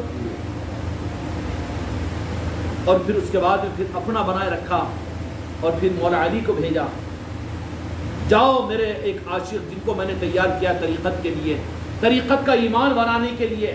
طریقت کس کی ملکیت و وراثت ہے؟ یہ مولا علی کی ہے نا۔ مولا علی کے پاس میں حضرت اویس قرنی کو نہیں بلایا، یہ قانون بنا دیا کہ وہاں کا نظام نوازنے کے لیے بڑوں کو بھی چھوٹوں کے پاس میں بھیجا جاتا ہے۔ خدا کی قسم حضرت اویس قرنی چھوٹے ہیں، مولا علی بڑے ہیں۔ قانون ظاہر میں کیا ہے کہ بڑوں کے پاس میں چھوٹوں کو جانا چاہیے، لیکن یہ اصول طریقت کا کیا ہے کہ بڑوں کو چھوٹوں کے پاس میں بھیجا گیا۔ اور مولا علی کا جانا حضرت اویس قرنی کے پاس میں فیض لینے کے لیے نہیں، بلکہ مولا علی اپنے ولایت کی سند اور اپنے نالین کی ولایت کی خیرات دینے کے لیے اویس قرنی کے پاس پہنچے۔ ورنہ ہم اویس قرنی کو کہاں مانتے ولی؟ نہیں مانتے نا۔ تابعی کہتے تھے ہم بھی ولیوں کا امام نہیں مانتے تھے، لیکن کیا کیا کہ دو جہاں کے مالک نے ایک نظام طریقت بتایا، پہچان بتائی، ان کی علامتیں بتائی کہ جاؤ قرن کے اندر میں ان سے تمہاری ملاقات ہوگی اور وہ میرے اویس قرنی ہے جن کی پہچان اور علامت یہ ہوگی۔ تو مولا علی جا رہے ہیں اویس قرنی کے پاس، پہنچے کہ نہیں پہنچے؟ ہونا تو یہ چاہیے تھا کہ اویس قرنی ڈھونڈتے ہوئے پہنچتے مولا علی کے پاس ولایت کے لیے، نہیں۔ بعض اوقات مریدین کامل کے لیے پیر خود وہاں پہنچتا ہے۔ حضرت اویس قرنی رضی اللہ عنہ کے پاس سے مولا علی کو دو جہاں کے مالک نے حکم دے کر آ کے جاؤ وہاں پر، کیوں کہ ولایت کے نظام کو سمجھانا مقصود تھا۔ اب اندھے بن جائیں تو اسی طریقے سے آج سے 18-19 سال پہلے دل کے اندر میں قوم تھی کہ کسی طرح سے آج امت کے اندر میں مدرسے ہیں، بڑے بڑے جماعتیں ہیں، بڑی بڑی مسجدیں ہیں، بڑے بڑے مرکز ہیں، بڑے بڑے دارالعلوم ہیں اور بڑے بڑے مدارس ہیں، بڑے بڑے نظام ہیں، لیکن سرزمین عادل آباد کے اوپر ابھی راجن شاہ ولی کا آستانہ بھی ان بدعقیدوں نے بالکل اس نظام کو بھی چھپا دیا تھا۔ اب ہمارے دل میں یہی چیز پیدا ہوتی تھی کہ یہ خانقاہی نظام کا کوئی نظام بھی ظاہر ہونا چاہیے۔ اب اس کے لیے جو کچھ کیا گیا، اس بات کو سب سے پہلے سمجھنے والی خدا درجات میں بلندی عطا کرے۔ سید شاہ شمشاد قادری رحمۃ اللہ علیہ جو بودن کے اندر میں جن کا آستانہ ہے، ایک مرتبہ ہماری ملاقات ہوئی، وہ خود آئے، سرسنے کے اسحاق بھائی ہمارے سمجھی، ان کے وہ پیر ہے، انہوں نے کہا کہ ایسا ایسا نصرت دی ہے، چلو اچھا ہے کہ چلو، پیدل چلتے ہوئے آئے ہوئے، اور اس کے بعد میں بس اسٹینڈ سے بڑھاپے کی حالت میں پیدل چلتے ہوئے آتے تھے۔ ان کے مرید کہتے ہیں کہ آٹو رکشہ لیں گے، نہیں تم نہیں سمجھ سکتے اس بات کو، ان کی دکان کو تو میں پیدل جاتا ہوں پیر مولا پیر۔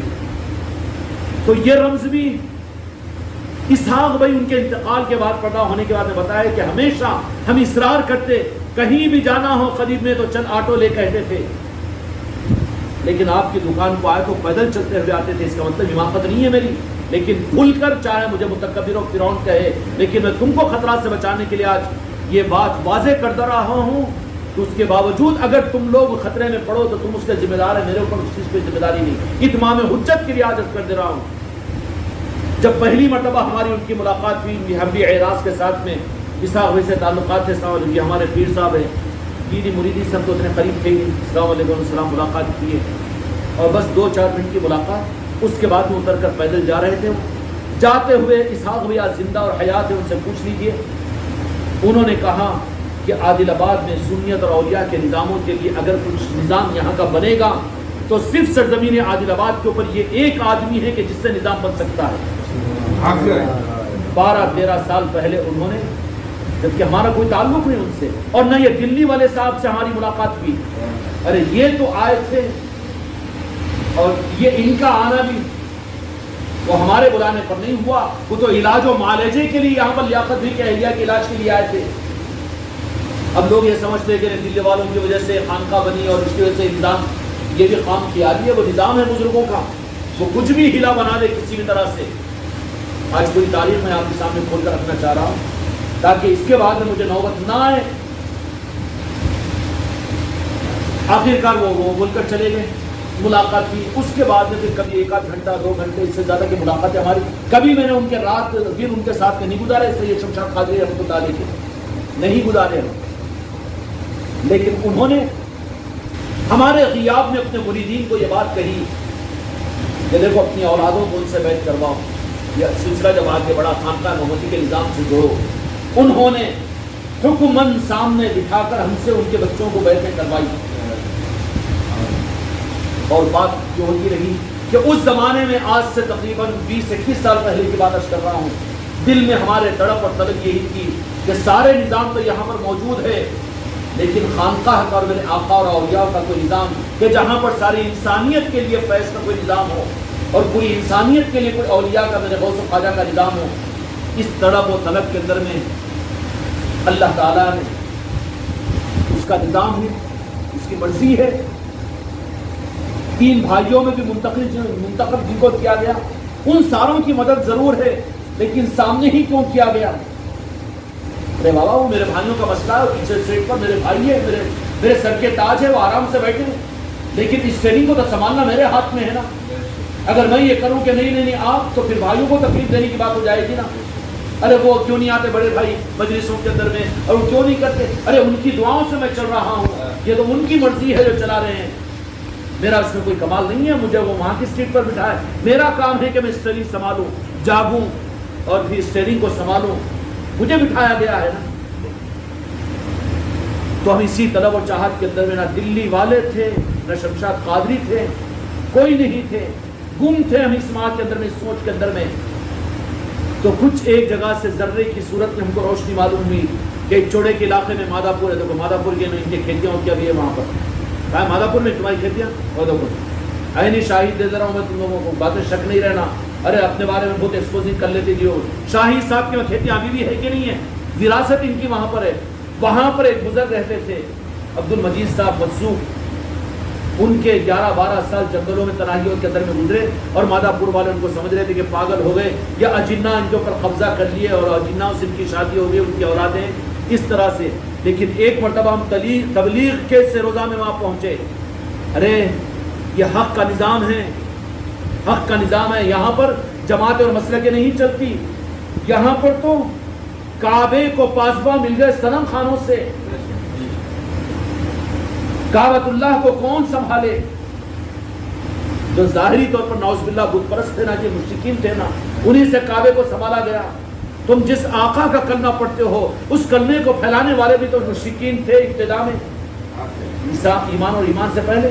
اب یہ کہے کہ انہوں سنی ہے کہ اچھا یہ کوئی معیار ہے, اب کلمہ پڑھ کے کوئی مسلمان ہو جائے تو ہو سکتا ہے نا کہ تو خاندانی مسلمان سے اعلیٰ مقام اللہ اس کو عطا کر دے. یہاں پر تو جاگیرداری جتا رہا ہے, کان پکڑ کر بازو کر دیا جائے گا تجھے. اب وہ تمنا کے اندر میں وہاں پر پہنچے, اور پہنچنے کے بعد جب ہماری ان کی بہت لمبے, اس سے پہلے سنائے ہوں گے نا ہم تم کو, سنائے جی واقعہ. جب ان کی ہماری تنہائی میں ملاقات ہوئی, جمعہ کی نماز ہمارے بیان میں تقریباً 2.5-3 مہینے کے بعد مسجد میں جب آئے, وہ بالکل ایک ہی لباس میں رہتے تھے, بالکل میل خورا لباس, اور ان کو مسجد میں آنے بھی نہیں دیتے تھے لوگ. لیکن جس دن ہم گئے وہاں پر, وہ اس دن جمعہ کے اندر میں, جمعہ میں ہمارا بیان تھا.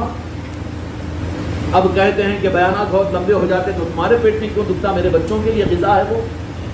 میں اپنے بچوں کو زیادہ کما کر راتوں دن محنت کر کے اچھا کھلاؤں, اب تم مجھے یہ مشورہ دو کہ راتوں دن اتنی محنت نہ کرو نا آپ. ارے بابا بیانوں کے اندر میں, میری بچوں کی تربیتوں کے اندر میں مجھے کمانے دو, بچوں کو کھلانا ہے. یہ صرف یہ بچے نہیں ہیں بلکہ میرے ہزاروں بچے ہیں جن کو غذا میں پہنچاتا ہوں, مجھے تو محنت کرنا پڑے گا نا. اتنے لمبے لمبے بیانات کیوں کرتے ہو؟ تم مسخرے ہیں, تم مت کھاؤ نا. تم کو کون مجبور کر رہا ہے کہ تم ان مجلسوں میں آؤ یا میرے لمبے بیانات کو سنو؟ بیانات تھوڑی کرتا ہوں میں تو کمائی کر رہا ہوں کچھ اپنے بچوں کو دسترخوان جوڑنے کی, اور جو بچے میرے دسترخوان سمجھیں گے ان کو غذا ملے گی, ان کو نشو و نما ملے گی, اس کے اندر میں ان کی جسمانی صحت بنے گی. اور جو لمبے لمبے بیانات سمجھے تو وہ تو الٹیاں کرے گا, خے کرے گا, بیمار ہو جائے گا. جمعہ میں بیان جا کر ہم کریں, انہوں سامنے آ کے بیٹھے, وہ نظام تھا غریب نواز کا, راجن شاہ ولی کا. جمعہ کے بعد میں فوراً ہم سے ملے جمعہ کی نماز سے پہلے, اور اپنی زبان بھی ان کی بدلی ہوئی تھی اس وقت میں. علاقے انسانہ وہ کے حساب کے بٹنے کا بٹنا, بانٹنے کے بعد بٹو, سمجھے کہ شاہد صاحب یہ سمجھتے ہیں ان کی بات کو, ان کو دیکھے بھی ہے, ان کی باتوں کو بھی سمجھتے ہی ہے. تو ہم سمجھ گئے, حالانکہ ہم کو تو پہلا سابقہ تھا. وہ جمعہ کی نماز پڑھنے کے بعد سب سے ملاقات ہوئے, کرے بڑے عقیدت مند تھے مادھا پور والے ہمارے. قبولیت اور مقبولیت بھی تھی، جدھر ہم چلے جاتے وہاں پر تبلیغ کے جھنڈے لہرا جاتے، تھا یہ بھی نظام۔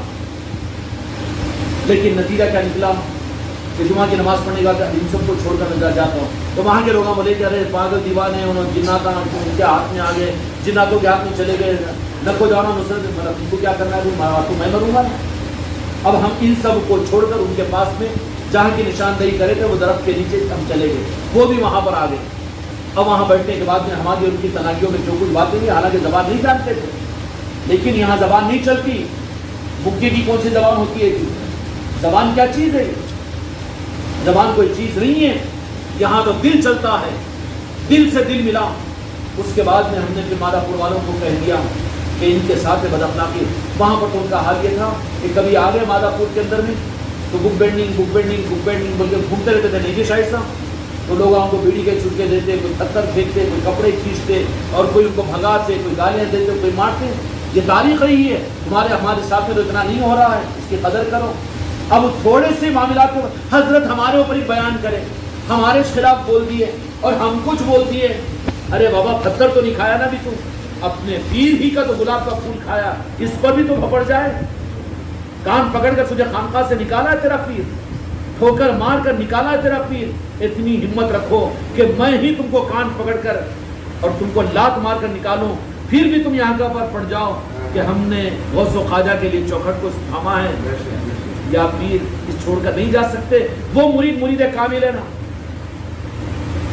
نتیجہ یہ نکلا کہ اس کے بعد میں پھر ہمارے ان کے تعلقات قائم ہوئے، بہت لمبی داستان ہے، پہلی نسبت تو وہاں پر، تو ہم نے وہاں پر پہلی خانقاہ قائم کرنے کے لیے اپنے بھی پیسے اور کچھ پیسے وہاں پر لگائے کہ ان کے پاس میں بلا مذہب و ملت کے، بلا لحاظ مذہب و ملت کے سارے لوگ آتے ہیں ان کے پاس دعا ہوا کرانے کو۔ نظام آگے بڑھا ان کا، ہمارے جانے آنے کے بعد میں لوگ قدر کرنا شروع کرے، لوگوں کو اللہ تبارک و تعالیٰ نے شفا بھی عطا کی۔ اب ان کا نظام آگے بڑھا تو حتیٰ کہ RTC کی بسیں وہاں مادہ پور کو ڈالا کرتے تھے، بازار لگنا شروع ہو گیا۔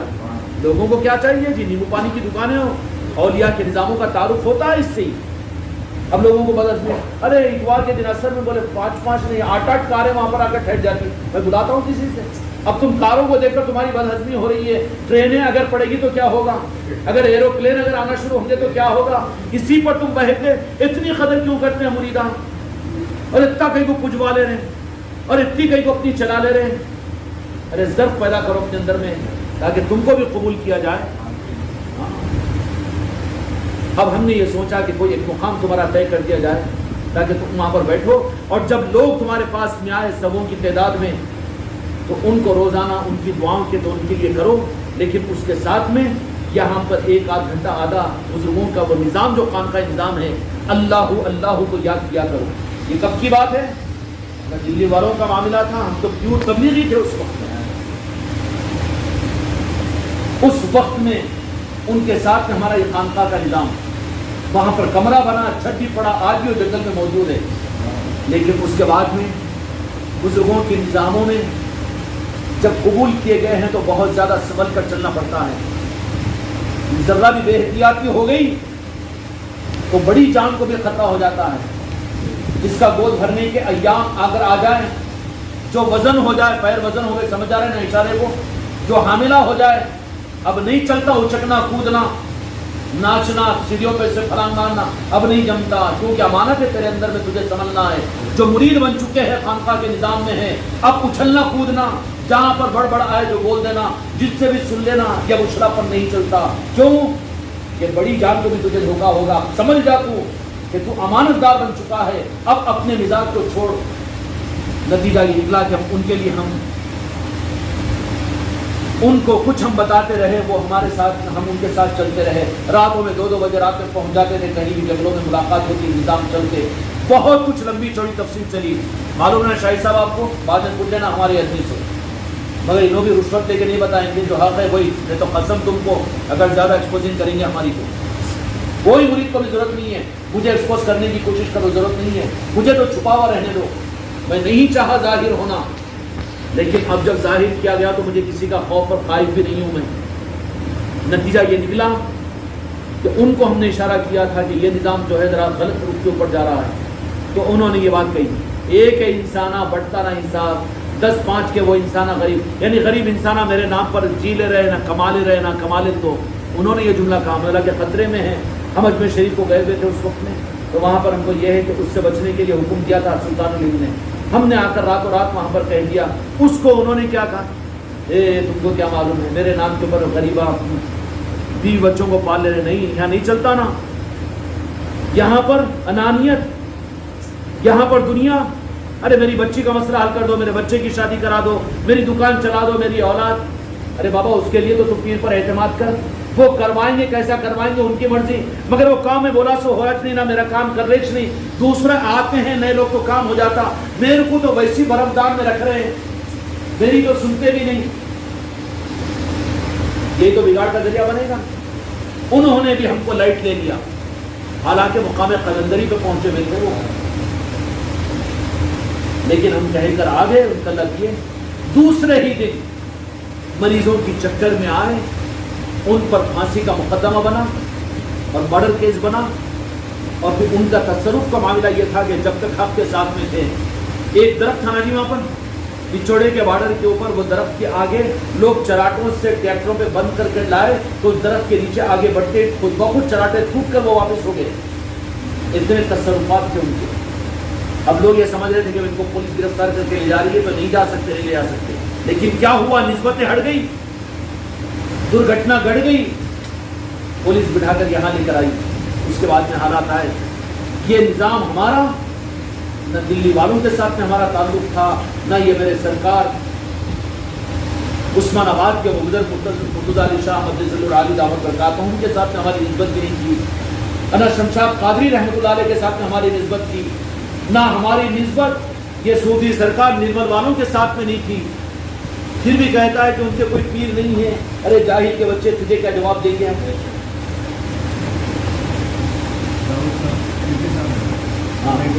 تو یہ چیزیں وہاں پر ہوئی اور انہوں نے اس کے بعد ان کے حالات یہ ہو گئے، آگے لبا کے رہنا شروع کر. ان کے بعد ان کا پردہ بھی ہو گیا. ان کے لیے ہم نے کوشش کی، لیکن وہاں پر ان کے لیے وہاں پر نہیں، ٹھیک ہے نیک صالحین رہ دو، عام قبرستان ان کا الگ کوئی نظام مت کرنے دو. وہ سارا معاملہ ہو گیا. قبرستان کے اندر میں اللہ ان کے درجات میں بلندی عطا کرے. جنتی ہے ماشاءاللہ، ایسی بات نہیں ہے، لیکن ہم یہ چاہ رہے تھے ان کا الگ مقام بنے، آستانہ بنے، تاکہ لوگوں کو روحانی فیض بھی حاصل ہو. نہیں ہو، تاکہ نہیں، کیونکہ زندگی کے اندر میں جب نظام کو ختم کر دیا گیا تب پھر مرنے کے بعد ان کا فیض دنیا میں نہیں چلے گا. جن کا فیض جن آستانوں کا چلتا ہے نا، وہ مولا علی کی بارگاہ کے سند یافتہ ہوتے ہیں. اس لیے ان آستانوں اور چوکھٹوں کو برا نہیں بولنا. کہیں غوث الاعظم کا بھی اگر کہیں پر آپ کا آستانہ اور آپ کی چوکھٹ ہے اور آپ کا چلہ ہے اور لوگ وہاں پر آ رہے ہیں، لوگوں کو فیض مل رہا ہے، تو زبان سنبھال لو. ارے وہ تو کیا ہے جی غوث الاعظم تو وہاں پر انہوں نے دکان لگائے، بالکل نہیں بولنا. ان کی نظر ہے، ان کا نام ہے وہاں پر. جس کا فیض ہے انسانیت آ رہے ہیں، تم بلا کے بتاؤ نا جن انسانوں کو، تمہاری اولاد کو بلاؤ، آتی کیا وہ؟ اب جب غوث الاعظم بلا رہے اپنے چلے کے اوپر تو تمہارے پیٹ میں دکھے گا تو پھر وہ تم کو پیخانے لگا دیں گے. اس لیے بزرگوں کے نظاموں کے اندر میں مت بولو. جہاں پر لوگوں کو فیض پہنچ رہا ہے، لوگ آ رہے ہیں، لوگوں کا رجوع ہے، ان کا عرس ہو رہا ہے اور وہاں بزرگوں کے آستانے آباد ہے، تو سمجھنا کہ مولا علی کی بارگاہ سے ان کو سند ہے، غوث و خواجہ کی قبولیت ہے. اگرچہ کہ وہ چلے غوث الاعظم ہی کیوں نہ ہو. ہر غوث الاعظم کا چلہ سال میں بھی کوئی 11ویں میں ایک مرتبہ آ کے کر لیتا، اس کے بعد میں کوئی دکھتے نہیں. لیکن جن غوث الاعظم کے وہ چلے کہ سال کے 12 مہینے آباد ہوتے ہیں، تو وہ غوث الاعظم کی نسبت ہے وہاں پر، ان کی نگاہ ہے، جن کا فیض انسانوں کو مل رہا ہے، کوئی ان کو نہیں روک سکتا. اور ان کی نسلوں کو فیض ملے گا، انسانوں کو فیض ملے گا. اور کوئی ذرا ہاتھ لگا کر بتائیں غوث الاعظم کے چلے کو، تو مجلس اتحاد المسلمین بھی آ جائے گی، اس سے پہلے شیوسینا آ جائے گی. نہیں یہاں سے فیض ملتا ہے ہم کو، تم ان کو مت ہٹاؤ بول کر آئیے کہ نہیں آئے. یہ کیا بات ہے؟ غوث الاعظم کا فیض ہے وہاں سے، اس چلے سے. تو اسی طریقے سے پہلا معاملہ ہمارا ان کے ساتھ میں ہوا. اب وہاں سے نا امید ہو گئے، تو اس کے بعد میں پھر یہ دلی والے صاحب یہاں پر آنا ہوا. لیاقت بھی اپنی اہلیہ کے علاج کے لیے ان کو لے کر آئے، علاج کے لیے آنا ہوا تھا ان کا، بھیجا بھی آتا. ٹھیک ہے، نظام ہے وہ، واقعات میں ہے نا جی کہ کسی کے لیے کسی بھی راستے کے ذریعے سے سلسلے اویسیہ ہیں، سلسلے اویسیہ ہیں. کیا کہیں بھائی، راہ طریقت میں چلتے ہوئے بھی اگر جاہل بن رہے ہو تو پھر کیوں ضرورت ہم کو زیادہ سمجھانے کی؟ وہ علی شاہ قلندر رحمۃ اللہ علیہ ہیں، جانتے ہیں نا، یہ باضابطہ ان کے کوئی پیر ہیں، مگر پورا مولا علی کا فیض ہے ان کو، اور مولا علی ہی کا فیض، یہ تو نور علی نور کی بات ہے، سند دی مولا علی نے، تو جہاں کے مالک کا راز ان کو صدقہ ملا نالہ پاک کا۔ اور یہی نہیں بلکہ حضرت خضر علیہ السلام نے ان کی تربیت فرمائی، سمندر کے ایک مقام پر لے جا کر ان کی تربیت کیا کرتے تھے، کون؟ حضرت خضر علیہ السلام۔ اب تو کہہ رہا ہے کہ ہمارے پیر کے پیر کون ہے؟ جاہل کے بچے، ہاں، باپ کو پوچھنے والا کون ہے کہ تمہارا باپ کون ہے؟ اس کا مطلب یہ ہے کہ وہ کچھ بھی ہو نہ ہو لیکن تو حرامی ہو گیا، پیر کو چیلنج کر رہا ہے تو تیرے رگوں میں حرام کیوں نہیں؟ سمجھ آئے گی بات؟ اس لیے بچاؤ اپنے آپ کو ان چیزوں سے، چاہے کتنا اچھا روپ ڈھال کر، کتنے اچھے جبے ابے پہن کر، کتنا قابل، کتنا بڑا اپنے وقت کا علامہ، اگر اس معاملے کے اندر میں کچھ کہے تو وہاں سے دامن بچاؤ۔ ہم نے تو اللہ رسول کے لیے دامن کو تھاما، ہم کو کوئی مطلب نہیں، بچ جاؤ گے وہاں پر۔ اس کے بعد میں دلی والے صاحب آئے، چلتے رہے 15-18 سال یہاں پر،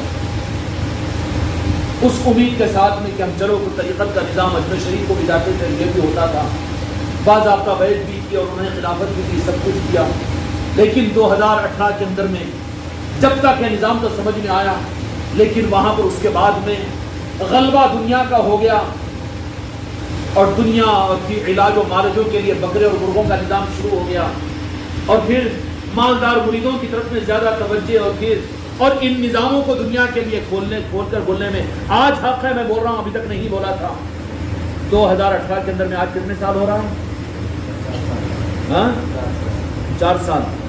تو اسی وقت میں نے عرض کر دیا تھا کہ یہ نظام بہتر نہیں ہے کہ آپ کبھی حیدرآباد، کبھی نظام آباد، کبھی نرمل، کبھی یہاں، کبھی وہاں۔ میں مشورہ دیا تھا زندگی میں پہلی بار کہ بجائے اس کے کوئی ایک مقام اپنا متعین کیجئے۔ اولیاء نے جیسا کیا کہ جب مریدین زیادہ ہو جائے تو اب زیادہ تمہارے لیے گھوم گھوم کر جانا صحیح نہیں ہے، نظام کو بنانے کے لیے تو صحیح ہے، لیکن سلطان الہند نے پورے ہندوستان کے اندر میں اجمیر سے دلی، دلی سے ادھر کا سفر یہ تو کیا، نظام جب بن گیا تو اب چوکھٹ بنا لی اجمیر شریف کی۔ اب ہمارے حضرت بھی ہمارے 10 بار بلانے پہ بھی نہیں آتے، ہماری بچی کی شادی میں بھی نہیں آتے، ہماری میت پہ بھی نہیں آتے نا کیوں؟ حضرت کو اپنی پوجا کروا لینا پسند نہیں ہے کیا؟ تمہارے پھول کے ہاروں کا شوق نہیں ہوگا اس کو؟ نہیں، مرکز جب بن جاتا ہے تو لوگوں کو وہاں سے فیض ملے گا، وہ آنا چل کر قانون بدل جاتا ہے۔ ایک وقت وہ ہوتا ہے کہ جا کر فیض دینا پڑتا ہے، اس کے بعد میں پھر جا کر فیض دینا تو پھر مرید اور خلیفہ تو یہ سن لیں گے کہ یہ تو ہمارے مال پر، ہمارے آنے جانے کی کرایہ دینے پر، نذرانے و ہدیے پر، ہمارے کھلانے پلانے کے اوپر، اب یہ تو ہم جیسا بولے ویسا سنتے نا، تو اس کی وجہ سے نظام ان کی نظروں میں ہلکا ہوتا ہے نا۔ تو وہاں پر جو پیر کامل ہوتا ہے اس کو اب ایک چوکھٹ قائم کرنی پڑتی ہے کہ نہیں، وہاں سے نہیں نکلتا، اس کے قدم وزن ہو جاتے ہیں۔ ہم نے مشورہ دیا تھا ان دلی والوں کو، کہا کہ آپ اجمیر شریف کے اندر میں یا بمبئی کے اندر میں یا حیدرآباد کے اندر میں یا عادل آباد کے اندر میں کہیں پر 1 ایکڑ 2 ایکڑ زمین لیجئے، اور لینے کے بعد میں وہاں پر خانقاہ بناؤ، مسجد بناؤ، ایک مدرسہ قائم کرو، اور وہاں سے روزانہ کی تعلیمات آپ پورے مریدین کو دو، اور پورے ملک سے مریدین وہاں تمہارے پاس میں طلب کے ساتھ میں ان کے رہنے کا انتظام کرو خانقاہ میں۔ لیکن وہاں مقصد کچھ اور تھا۔ یہ مشورہ میں نے دیا، اللہ رسول غوث و خواجہ حاضر و ناظر ہے، اسی کے بعد سے بات الگ ہو گئی۔ تو ہم چونکہ ان معاملات کے اندر سکوت کو اختیار کیے، چلتے رہے، برداشت کرتے رہے۔ لیاقت بھی مرید نہیں تھے، ان کے اہلیہ ان کے بچے مرید ہیں، اعجاز بھی ان کی اہلیہ مرید ہے، باقی نہیں۔ اسی طریقے سے یہاں پر ان کے مریدین کا سارا حلقہ آج بھی موجود ہے نا، موجود، اور نام پر پھر ایک دوسری خانقاہ بھی انہوں نے بنوا لیا، خانقاہ بھی ان کی موجود ہے، لیکن شاید 3 سال کو ہو چکے ہیں، لیکن عادل آباد میں ابھی تک نہیں آئے، صرف اور صرف میں ہی ایک ہوں نا۔ آج بھی ان کے مرید ہیں، پھر ان بچوں کو بھوکا کیوں مار رہے ہیں؟ کسی ایک کی وجہ سے کیا حق ادا ہو رہا ہے؟ اور فرفدہ جو مرید تھے، مقصد کچھ اور تھا تو بات کچھ اور ہو گئی۔ یہ لوگ ہمارے جنید کے والد بھی انہیں کے مرید ہیں، والدہ تو نہیں ہے شاید، ہے سب، آج بھی ہے۔ وہ لوگ یہاں پر خانقاہ کو نہیں آتے، کہہ دیا کہ خانقاہ ماں جو جائے گا وہ میرا مرید نہیں۔ خانقاہ کو روکنے سے والا اللہ والا، ہم تو کہتے ہیں کہ جہاں خانقاہ جاؤ، کیوں؟ ڈر کس بات کا؟ دل میں چوٹ تو دھگدھگی اور ڈر ہوگا نا، ہاں دل میں خطرہ، کیا بولتے ہیں، گولی میں خطرہ ہوگا؟ نہیں ہوگا۔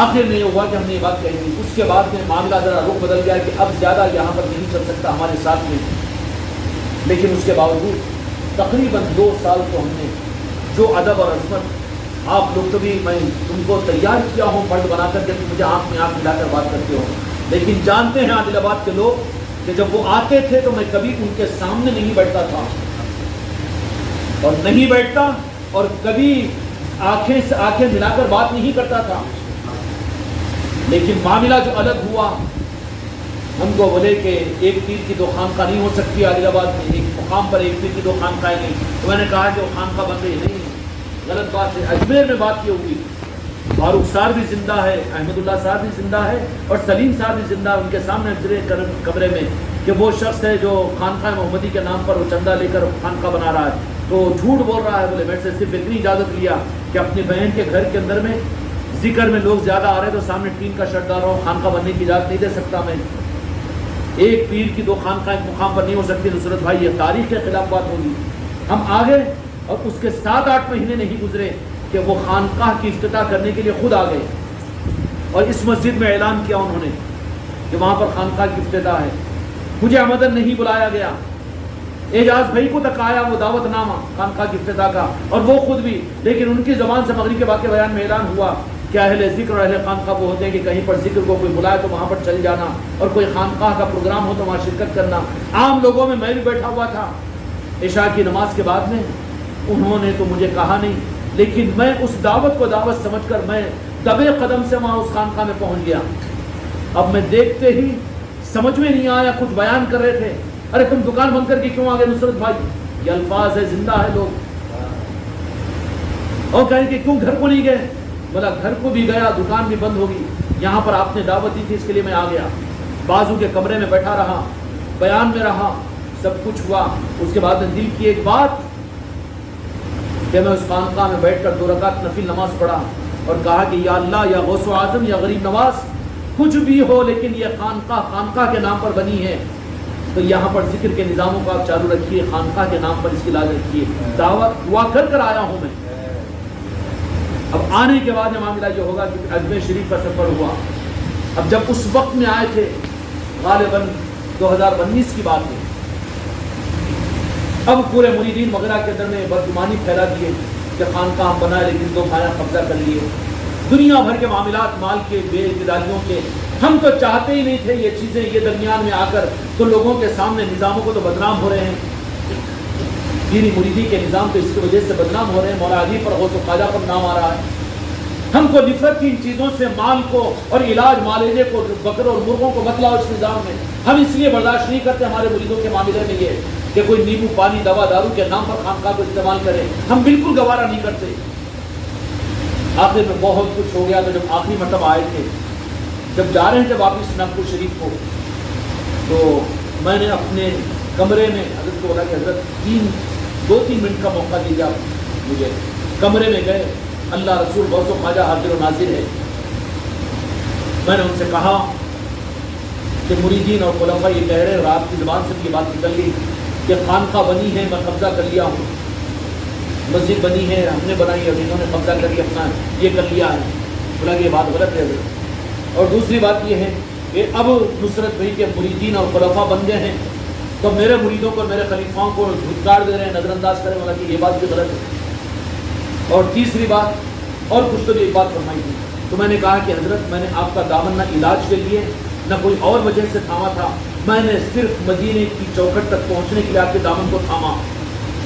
کہے کے لیے میرا مقصد ہے، مقصد میں اگر یہ خانقاہ محمدی مسجد انوار مصطفیٰ اگر بن رہی ہو تو آج میں قسم کھا کر قرآن پاک کی کہتا ہوں کہ پوری زندگی میں کبھی خانقاہ محمدی میں اور مسجد انوار مصطفیٰ میں نصرت نہیں جائے گا، تم گواہ رہنا، غوث و خواجہ گواہ رہنا۔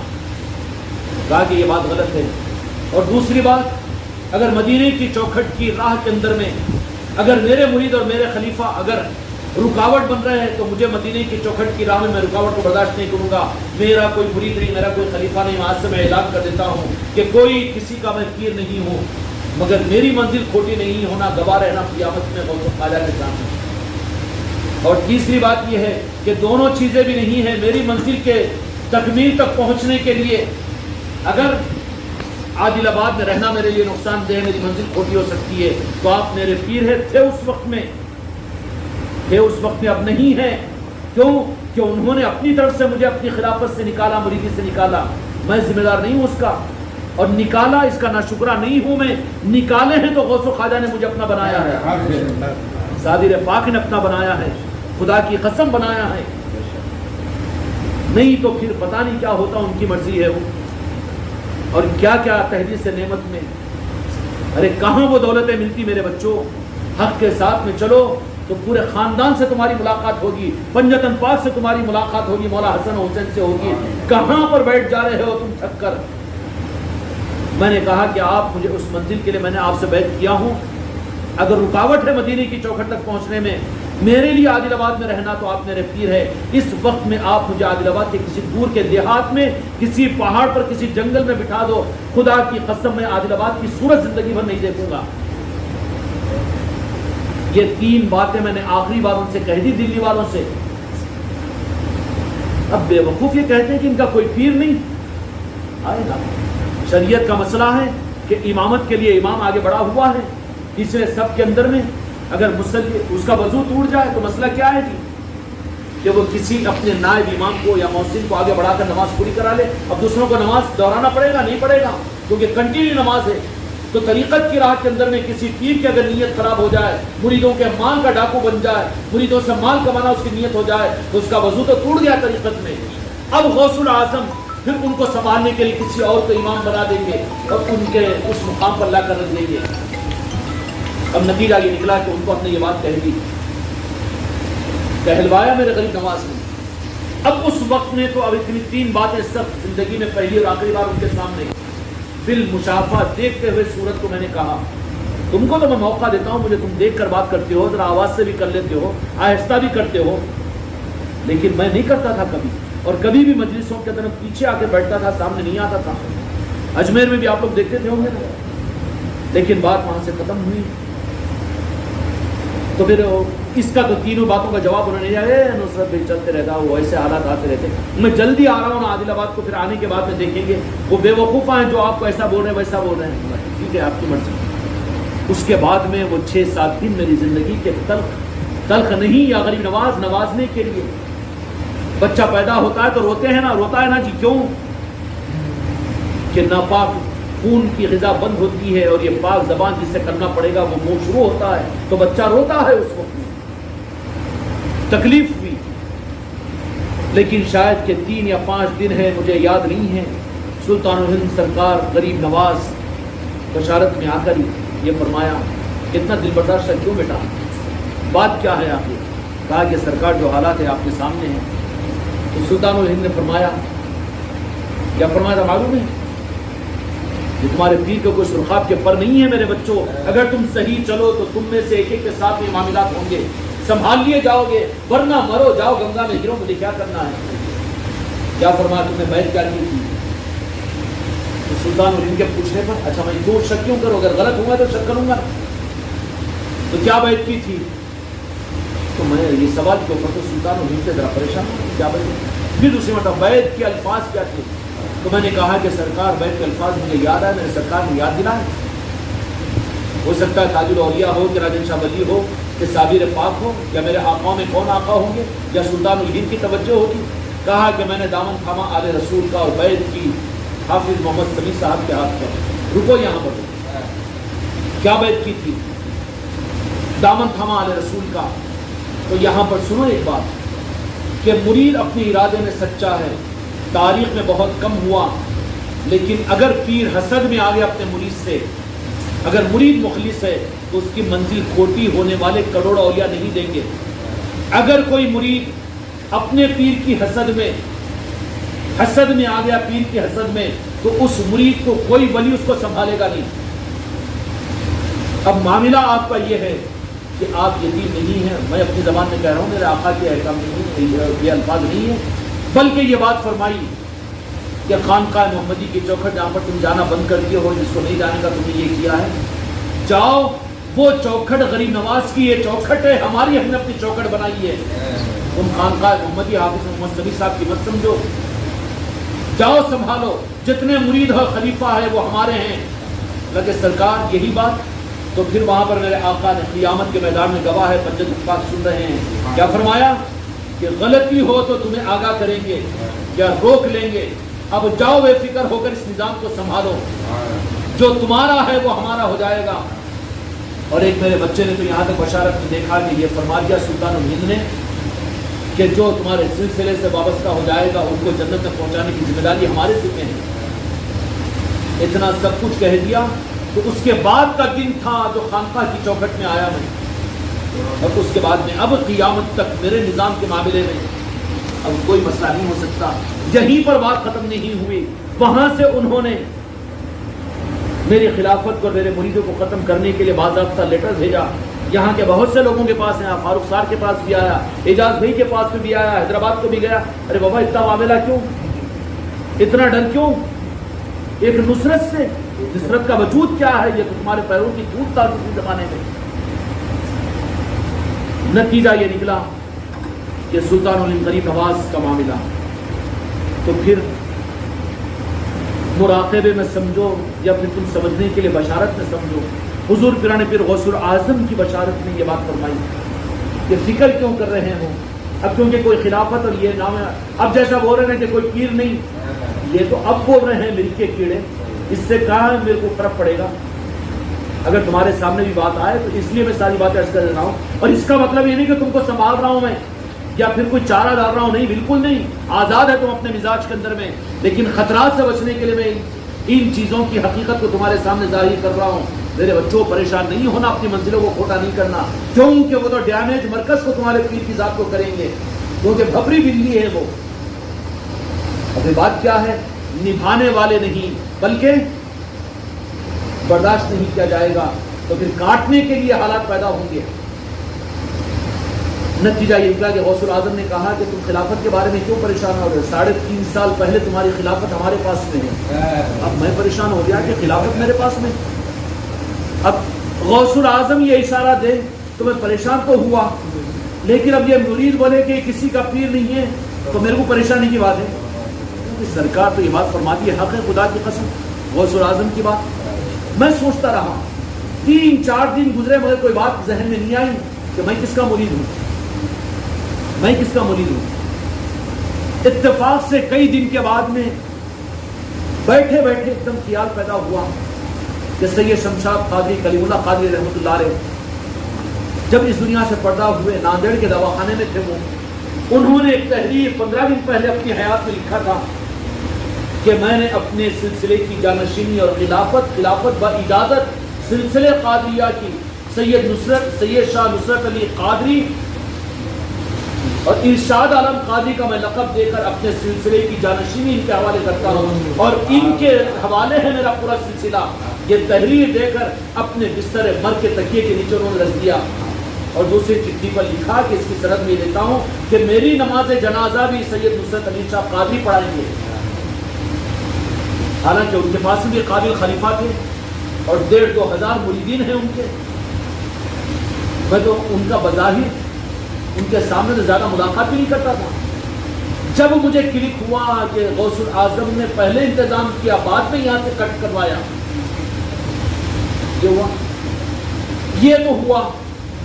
اب کوئی کہے کہ پیرش نہیں ہے، اچھا اب تیرا پیری تیرے پاس میں نہیں ہے، بابا یتیم تو ہے، میں تو پورے خاندان کا نور نظر ہوں، مجھے کیا فکر کی بات ہے؟ ضرورت نہیں ہے مجھے تیری بھکتیوں سے، بندر بھکتیوں سے میں کیا پریشان ہونے والا. تیری بندر بھکتیاں رکھ تیرے پاس میں کہا جنت میں جانے کے واسطے تیار بیٹھا ہوا ہوں، مجھے تو میرے آقاؤں کی جہنم میں جلنے دے، تمہارے تانوں کی آگ میں جلنے دے. تم جتنا تانے مارو گے اتنا زیادہ میں تر و تازہ ہوں گا، میرا نظام تر و تازہ ہوگا. میرے مرید اور خلیفہ جو میرے ہوں گے ان کو دنیا کا فرعون بھی آ کر یا دنیا کا دجال بھی آ کر ان کو ہلا نہیں سکے گا. ذرا ایک مخلص مرید کو ہلا کر بتا دے اور جو الہ ہیں وہ اغراض والے ہیں، غرض والے. ذرہ اٹھا کر دیکھو تو صرف غرض والے نظر آئیں گے ان کو. ہمارے بچے کی شادی نہیں ہوئی نہ جی، ہماری بیماری کا علاج نہیں ہوا نہ جی، اور ہماری دکان کا مسئلہ حل نہیں ہوا نہ جی، اور ہم بولے تو بات پوری نہ ہوئی.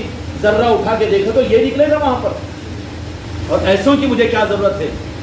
کیوں؟ میں نبھا رہا ہوں، لیکن وہاں برداشت نہیں کریں گے تو تمہارے مرید اور خلیفاؤں کی آگ میں میں ہاتھ اپنا جلانے والا نہیں ہوں. میں بے وقوف نہیں ہوں، نہیں جلاؤں گا میں آگ. میں بڑے بڑوں سے ان معاملات کے اندر بھی، اس راہ کے اندر بھی کوئی کمپرومائز نہیں کیا. انہوں نے خلافت سے اپنی مریدی ہونے سے نکال کر پھینک دیا. اس کے بعد میں ان کی بے عزتی آج تک بھی نہیں کیا. اور میرے دل و دماغ کے اندر بھی تو یہی بات رہتی ہے کہ راستے میں کسی درجے میں میرے غوث و خواجہ نے تو سنبھالنے انہیں لگایا ہے مجھے. میں ان کا اس معنی میں احسان مند رکھتا ہوں. دوسرے رخ کے اوپر جو ان نظاموں کو انہوں نے بدنام کیا ہے دنیا کے اغراض کے لیے، ان معاملات کے اندر تو ننگی تلوار ہوں میں ان چیزوں کو برداشت نہیں کرتا. یہ معاملہ ان کا رہا. اس کے بعد میں جب یہ خلافت نامے کی بات آئی تو ہم بھی ظاہری طور پر کیوں کہ اوپر والے ظاہر والے تو بولیں گے کہ کون سی خلافت، اب جیسا انہوں بولے تب وہ پاگل پن کی انتہا ہوگی. سلیم ڈرائیور بھی یہ بات بولا کرتے پاگل. بسم اللہ بھائی بھی بول رہے کرتے. نہیں ایسے ہی نہیں، کتنے دسوں بھی پیدا ہوں گے تمہارے اندر بھی ہوں گے. مگر کیا بات ہے، ہم نبھا رہے ہیں لیکن برداشت نہیں کیا جائے گا تو ہم کیا کریں گے؟ برداشت نہیں کیا جائے تو ہم کیا کریں گے؟ نہیں، ہم کو کیا ضرورت ہے، برداشت کیوں کریں گے؟ ہم تو اکیلے میں رہ کر اپنی زندگی کو گزار دیں گے، کوئی مسئلہ نہیں ہے، ہم کو ٹینشن نہیں ہے. ہمارا سودا تو ہو چکا ہے، جینا مرنا طے ہو چکا ہے ہمارا. تو ہم کو کوئی مطلب نہیں ہے اس سے. اس لیے نہیں بولنا کہ یہ سب بول رہے ہیں تو خوشامدی کے لیے، بالکل نہیں، دھوکہ ہے تمہارا. اس کے باوجود مجھے سمجھ لو کہ متکبر ہے، فرعون ہے، سمجھ لو تمہارا مسئلہ ہے، کوئی بات نہیں. چھوڑ کر چلے جاؤ، میں ہلکا ہوں اس معاملے کے اندر. نہیں وہاں کہ وہ خانقاہ کا نظام کیسا، میرے مرید کیسا، میرے خلیفہ کیسا، مجھے کوئی ٹینشن نہیں ہے، وہ کوئی ٹینشن نہیں. اس کے بعد میں پھر کیا ہوا؟ جو ایک پیر کا تانا دے رہے ہیں وہ ذرا کان کھول کر سن لے. آئے سامنے بات. تو اس کے بعد میں 1.5-2 سال گزرا کہ ہمارا معاملہ تو نہیں ہے کہ مشائخ ان سے ملو، ان کے پاس جا کر خلافت تو یہ لو. لیکن صوفی داؤد صاحب نظام آباد کی جن کی تذکرہ نصیر بھائی کر رہے تھے، ابھی روک دیا میں ان کو. 1.5 سال پہلے انہوں نے حضرت اللہ مرتضی علی شاہ صاحب عثمان آباد کے اس چوکھٹ کے خواجہ شمس الدین رحمۃ اللہ علیہ، شمس الدین غازی رحمۃ اللہ علیہ، جن کا بڑا آستانہ ہے. اور وہ کون ہے؟ حضرت محبوب الہی نظام الدین اولیاء کے خلیفہ خاص ہے، جن کو عثمان آباد کا مخدوم بنایا گیا. وہ ان کی آل ہے، سادات حسنی حسینی ہے. وہ بزرگ بار بار نظام آباد آئے تو کہتے تھے کہ ہم کو عادل آباد کو جانا ہے، عادل آباد کو جانا ہے. یہ لوگ سمجھتے نہیں تھے. زندہ ہے صوفی داؤد صاحب، ان سے پوچھ لیجیے. ان کو بار بار کہتے تھے، آتے وہاں نظام آباد میں اور پوچھتے کہ ہم کو عادل آباد جانا ہے، عادل آباد سے ملنا ہے، عادل آباد سے ملنا ہے. لوگ پریشان ہوتے تھے بقول ان کے. کہنا تمہارے سامنے بھی ناظر ہے، مجموعہ دیانتدار ہے ماشاءاللہ، آج بھی کہتے ہیں وہ. تو عادل آباد جانے کا رمز ان کو سمجھ میں نہیں آتا تھا. اس کے بعد میں ہم نظام آباد پہنچے. وہاں پر میدان کربلا مولا حسین علیہ السلام کی شہدائے اعظم کانفرنس تھی، اس میں وہ موجود تھے اور ہم بھی گئے. ساتھ میں سلمان بھی تھا ہمارا پاگل، آدھا پاگل ہے انہیں بھی، انہیں بھی تھا، اور بھی دوسرے لوگ تھے. یہ سلیم ڈرائیور بھی تھا شاید بیچارہ. اب وہاں پر جا کے ہم اسٹیج میں بیٹھے اور پورے علماء کے بیانات وغیرہ ہو رہے ہیں. ہم نے وہاں پر ہم کو بھی 10-15 منٹ بیان کرنے کے لیے، تو وہ بڑے صوفی اور بڑے پیر بیٹھے ہوئے ہیں. ہم ادب کے معنی یہ کہے کہ ہم تو یہ کہنے کے نہیں، بلکہ اب تو فیصلہ ہم یہ کہ سنیں گے دوسروں کو. اور اس کے بعد 2-3 جملے ہم نے کہا. اس میں ایک جملہ یہ تھا کہ پنجت پاک آل رسول اور مولا حسن اور مولا حسین وہ ہے جن کو میرے آقا کے گھر سے نسبت ہے. سوالات صحابہ اکرام در سے فیض یافتہ ہے، در سے فیض ہونے والے لاکھوں ہوں، لیکن گھر کے جو فیض یافتہ ہوتے ہیں در کے، ان کے مقابلے پر وہ سوالات صحابہ نہیں آ سکتے. یہ جملہ ان کو چونکہ آل رسول ہیں، کٹی پتنگ نہیں ہے. وہ خواجہ شمس الدین غازی رحمۃ اللہ علیہ کی آل میں ہیں. وہ سید شاہ مرتضی صوفی مرتضی علی شاہ دامت برکاتہم، اللہ تعالیٰ ان کے عمر میں فیض و برکت عطا فرمائے. اب کے بھی مدینہ پاک میں ایک مہینہ انہوں نے گزارا.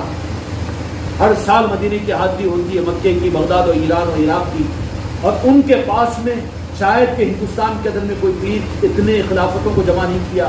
11,217 خلافتیں ہیں ان کے پاس میں، پوری دنیا کے سلسلوں کی اتنی عظیم نسبتیں ہیں، مگر وہاں پر ہم سے تو راست نہیں کہا. لیکن سلمان بازو بیٹھا تھا تو کون ہے یہ؟ تو اس نے کہا کہ ہمارے چچا ہے، میرے پیر بھی ہے. کیا نام ہے ان کے والد کا نام کیا ہے؟ وہیں پر انہوں نے کہا اور اعلان کیا اپنے بیان سے شروع کرنے سے پہلے کہ ہم ان کو سید نصرت علی شاہ قادری صوفی کو ہم اپنی خلافت عطا کرتے ہیں اور بیعت و خلافت اور اجازت بھی دیتے ہیں. مانگا نہیں میں، اللہ اس کا رسول غوث و خواجہ گواہ ہیں. لیکن وہاں پر اعلان کر کے ویڈیو یوٹیوب کے اوپر موجود ہے، اس کے باوجود پھر بھی میرے گود کا بچہ اندھا بن جائے تو میں کیا کروں تم سے؟ تم بھی کہہ لو، کوئی پرواہ نہیں. انہوں نے اعلان کیا وہاں پر یوٹیوب کے اوپر ہے نا وہ مجلس خلافت کی، تو لگے ٹھیک ہے عطا کی جا رہی ہے تو ہم انکار نہیں کریں گے. اور وہ عطا کہاں سے کی جا رہی ہے؟ محبوب الہی اور غریب نواز کی طرف سے. جب عطا کی جا رہی کیوں کہ ایک اچھی اولاد کا باپ پڑ جاتا ہے تو چچا تایا اس اولاد کو سنبھال لیتے اپنی اولاد سے زیادہ. ہمارا سایہ ہم یتیم ہوئے تو میرے آقاؤں نے مجھے سنبھالنے کے لیے ہمت دی اور خود خلافت لا کر مجھے عطا کی. یہ کوئی میرا اعزاز نہیں ہے. اور پھر بھی کہیں کہ نہیں ان کی خلافت کہاں ہے؟ ان کو تو خلافت سے نکال دیے. جہاں سے نکلنا تھا وہاں سے تو نکالا، تو کتنی جگہ سے عطا کی نوازش رہی. اب نکالا کہ خود نکل گئے، وہ میرے غوث و خواجہ جانے. کسی کے بڑے اعتراض نہیں کر رہا ہوں، لیکن تکلیف ہوتی ہے دوسروں کے. پتھروں سے اتنی تکلیف نہیں ہوتی. میرے خلیفہ اور میرے مرید جن کو میں نے نبھایا اور سنبھالا ان کے پھولوں سے تکلیف ہوتی ہے. اور یہ تکلیف بھی میرے لیے تکلیف نہیں ہے. بولیں گے بہت تکلیف ہو رہی ہے حضرت، تو بالکل نہیں.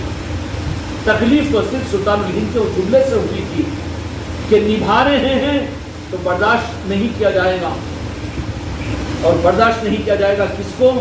کہ پیر کی ذات پر ایمان نہ لائے تو اس کو برداشت نہیں کیا جائے گا. تم بھی اس کو اپنا مرید نہ سمجھو، اور وہ مرید تمہارے لیے نقصان کا ذریعہ بن سکتا ہے. میں یہ عرض کر رہا ہوں، تمہیں کیا امید رکھوں خلیفہ و مریدوں سے؟ میں نے کب رخ رکھا تمہاری طرف میں اس نظام کے لیے؟ نتیجہ یہ نکلا کہ وہاں سے سید صوفی سید مرتضی علی شاہ صاحب دامت برکاتہم، جن کے پاس 11,217 خلافتیں ہیں، انہوں نے پوری خلافتوں کے اندر میں اپنی خلافت کی اجازت دی. اور پھر یہاں پر آ کر خانقاہ محمدی میں ان کا پروگرام ہوا. یہاں بھی ان کے پورے مریدین تھے، ان کے بھی پیٹ میں درد ہونا شروع ہوا. بعض لوگ آ کے ان کو بولے کہ یہاں پر اتنے لوگ ہیں، ان میں مرید بنانے کا اعلان کرے.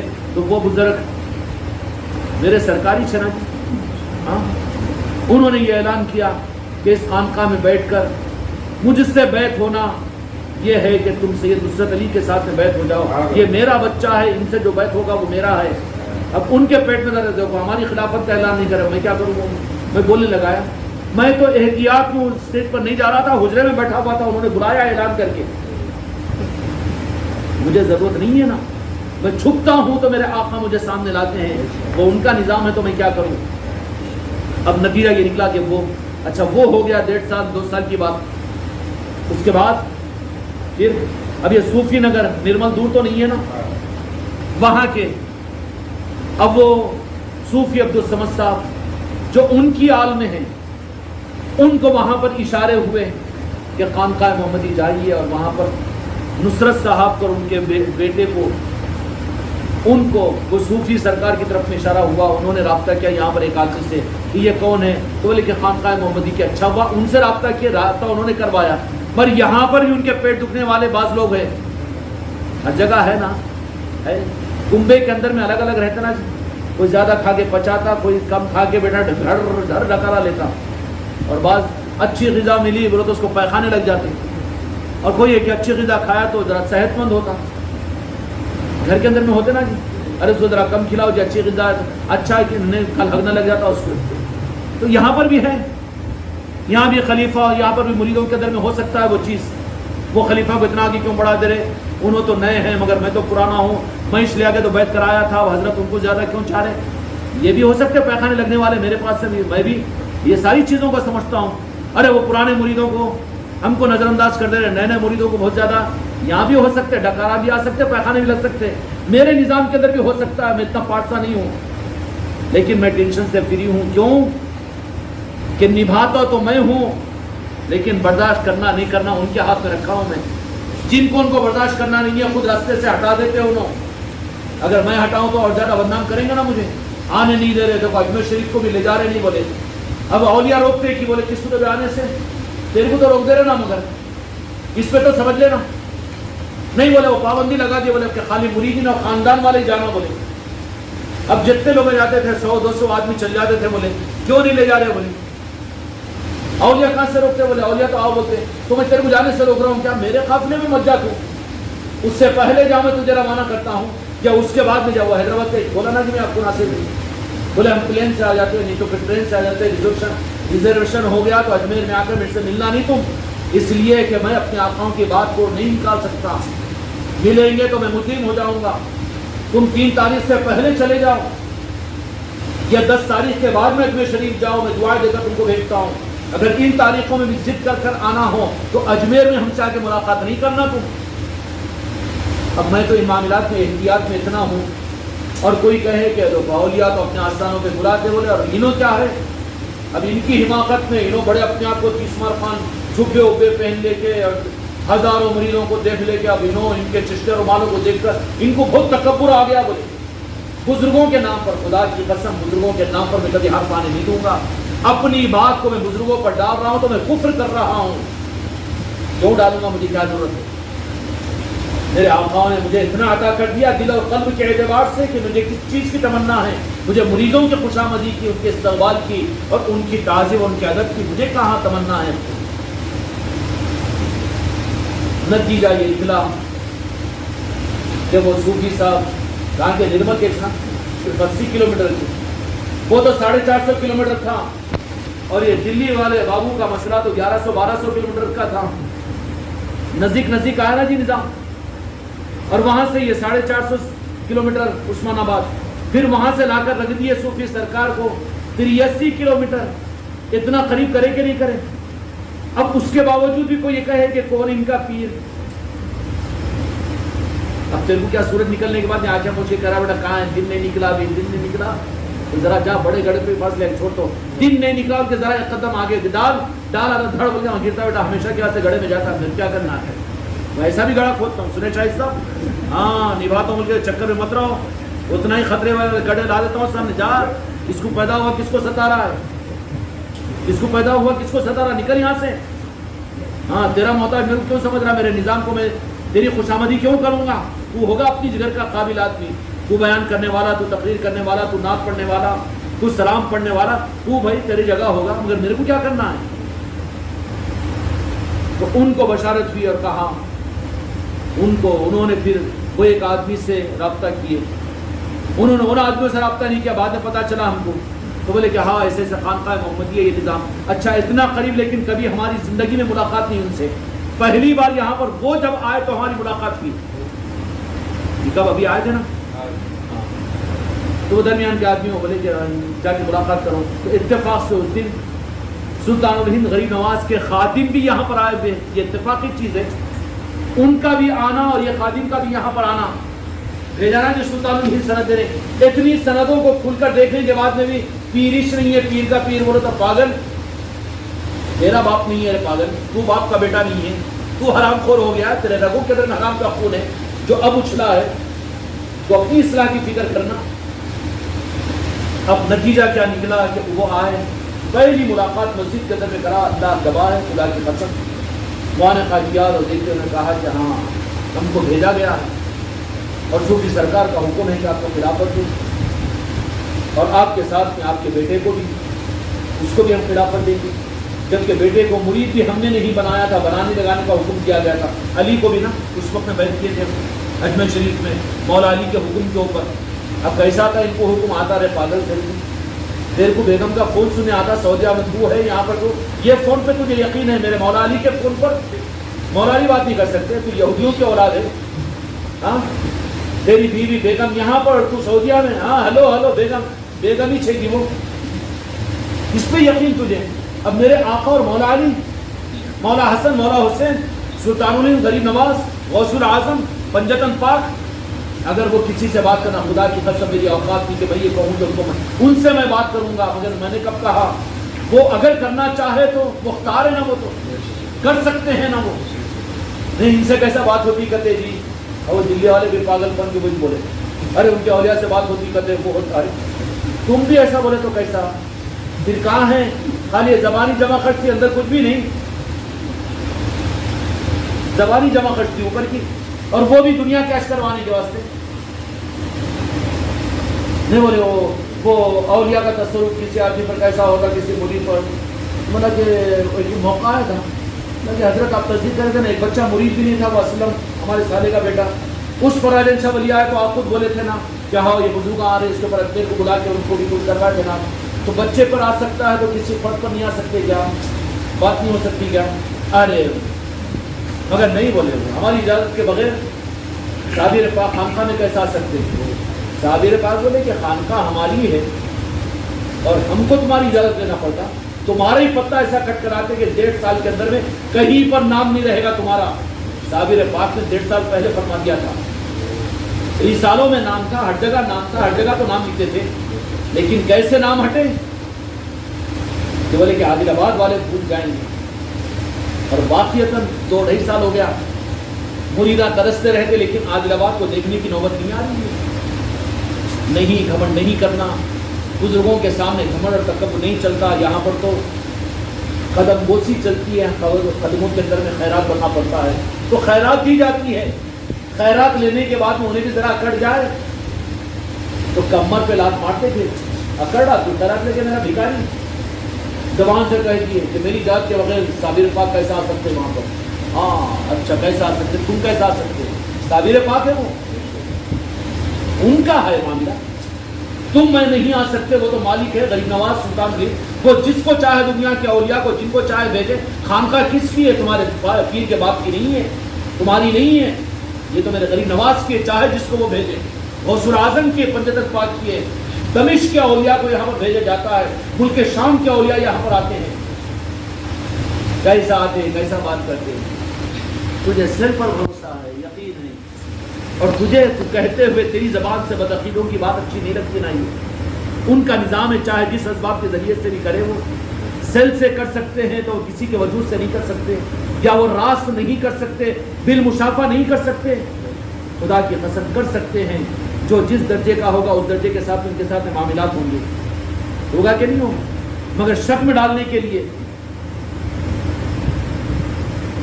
اب وہ معاملہ وہ یہ صوفی صاحب آ جائیے بولا کہ ٹھیک ہے ہم بھی بولے کہ ابھی 2 دن کا وقت دیجیے ہم کو. انہوں نے کہا کہ صوفی سرکار نے ہم کو حکم دیا کہ آپ کو اور آپ کے بیٹے کو اور مفتی کیا نام ہے ان کا، مفتی الیاس صاحب، ان کو تینوں کو خلافت دینے کا حکم اور اشارہ ملا ہے. بولا آپ کو اشارہ ملا ہوگا پر کلیریفیکیشن ہم کو بھی تو ہونا. ہم نے وہاں پر انتظار کیا، آخر میں ہم کو بھی اشارے میں یہ بات سامنے آئی کہ جب دی جا رہی ہے تو لینا چاہیے. اور پھر ایک بات اور کیا ہے معلوم ہے؟ بول دو رمز کی، دونوں کی چھپا کے رکھو، بول دینا. خانقاہ محمدی چونکہ غریب نواز کی چوکھٹ ہے، یہ ہمارا سلسلہ کسی سلسلے سے نہیں ملے گا، ہر سلسلہ یہاں سے ملے گا. خانقاہ محمدی کسی سے نہیں ملے گی، خانقاہ محمدی سے سب ملیں گے. اور آگے میرے آقا سلطان الہند نے کیا فرمایا معلوم ہے؟ خوش ہو جاؤ میرے مریدو بچوں، تمہاری یہ غذا ہے. کیوں فرمایا؟ کیا فرمایا؟ آگے کی بات بول دوں.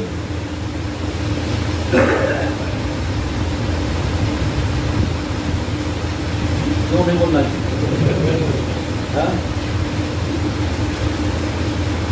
کیا بولنا ہے جی شاہد صاحب؟ کیا بولنا ہے؟ دنیا کے کل اولیاء اس خانقاہ سے اور خانقاہ کے نظام سے جڑے ہوئے ہیں، لیکن ظاہر میں دیکھو کہ اب کتنے سلسلے کے خانقاہ محمدی سے جڑے ہیں. کیا فرمایا سلطان الہند نے؟ دنیا کے کل اولیاء تو خانقاہ سے اور خانقاہ والوں پر نظر کرم کیے ہوئے جڑے ہوئے ہیں، جو پردوں میں ہیں، جو آستانوں میں ہیں. لیکن اب دیکھتے جاؤ کہ جو ظاہری نظام ہے وہ بھی اب کتنے آ کر سلسلے خانقاہ محمدی اب کہتا ہوں کہ اجمیری اور نصرتی سے جڑیں گے.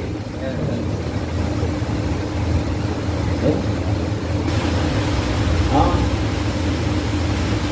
میرے بچوں زیادہ برداشت کے باہر تو نہیں ہوتی چیز. شاید اس کے بعد مجھے بولنے کی نوبت نہیں آئی تھی، کیونکہ ہو سکتا ہے کہ 4 دن پہلے اس بات کے اوپر ہم کو بہت خطرہ پیدا ہوا تھا کہ نبھانا الگ ہے، برداشت کرنا الگ ہے۔ نبھائیں گے تو کمی زیادتوں کو نبھاتے رہیں گے، لیکن جب ذات پر اور دین کی ذات پر نظام پر بات آئے گی تو برداشت نہیں کیا جائے گا۔ تو مجھ پہ الزام نہیں لگانا کہ پیر صاحب نکل دیے، پیر صاحب کاٹ دے رہے، پیر صاحب نکال دے رہے۔ نکالا بھی نہیں کسی نے، نکالا نہیں، اس کے باوجود کہنا کہتے رہو یہ بیچارہ پاگل سلیم جو ہوتی ان کو تو نبھایا نہیں۔ 2,75,000 کی گاڑی انہوں نے یہ کرے، اب یہ ہے کہ ادھر ادھر بھٹک رہا ہے بلکہ گاڑی لے کر کیا، مجھے ذوق اور شوق تھا، اور پورے 2,75,000 کی گاڑی کے اندر میں کما کر انہوں نے کیا دیا، ان کا گھر تو چلا، ان کی ضرورت پوری ہوئی۔ اب وہ یہ کہہ رہا ہے کہ ان کا کوئی چیز نہیں ہے گھر، اور وہ بیچارے بسم اللہ بھائی اللہ رحم کرے ان کے اوپر بھی، اب وہ انہوں بھی کچھ کا کچھ کہنا شروع کرے۔ نام لے رہے مجھے کیا خبر ہے جبکہ ثابت ہو چکا ہے۔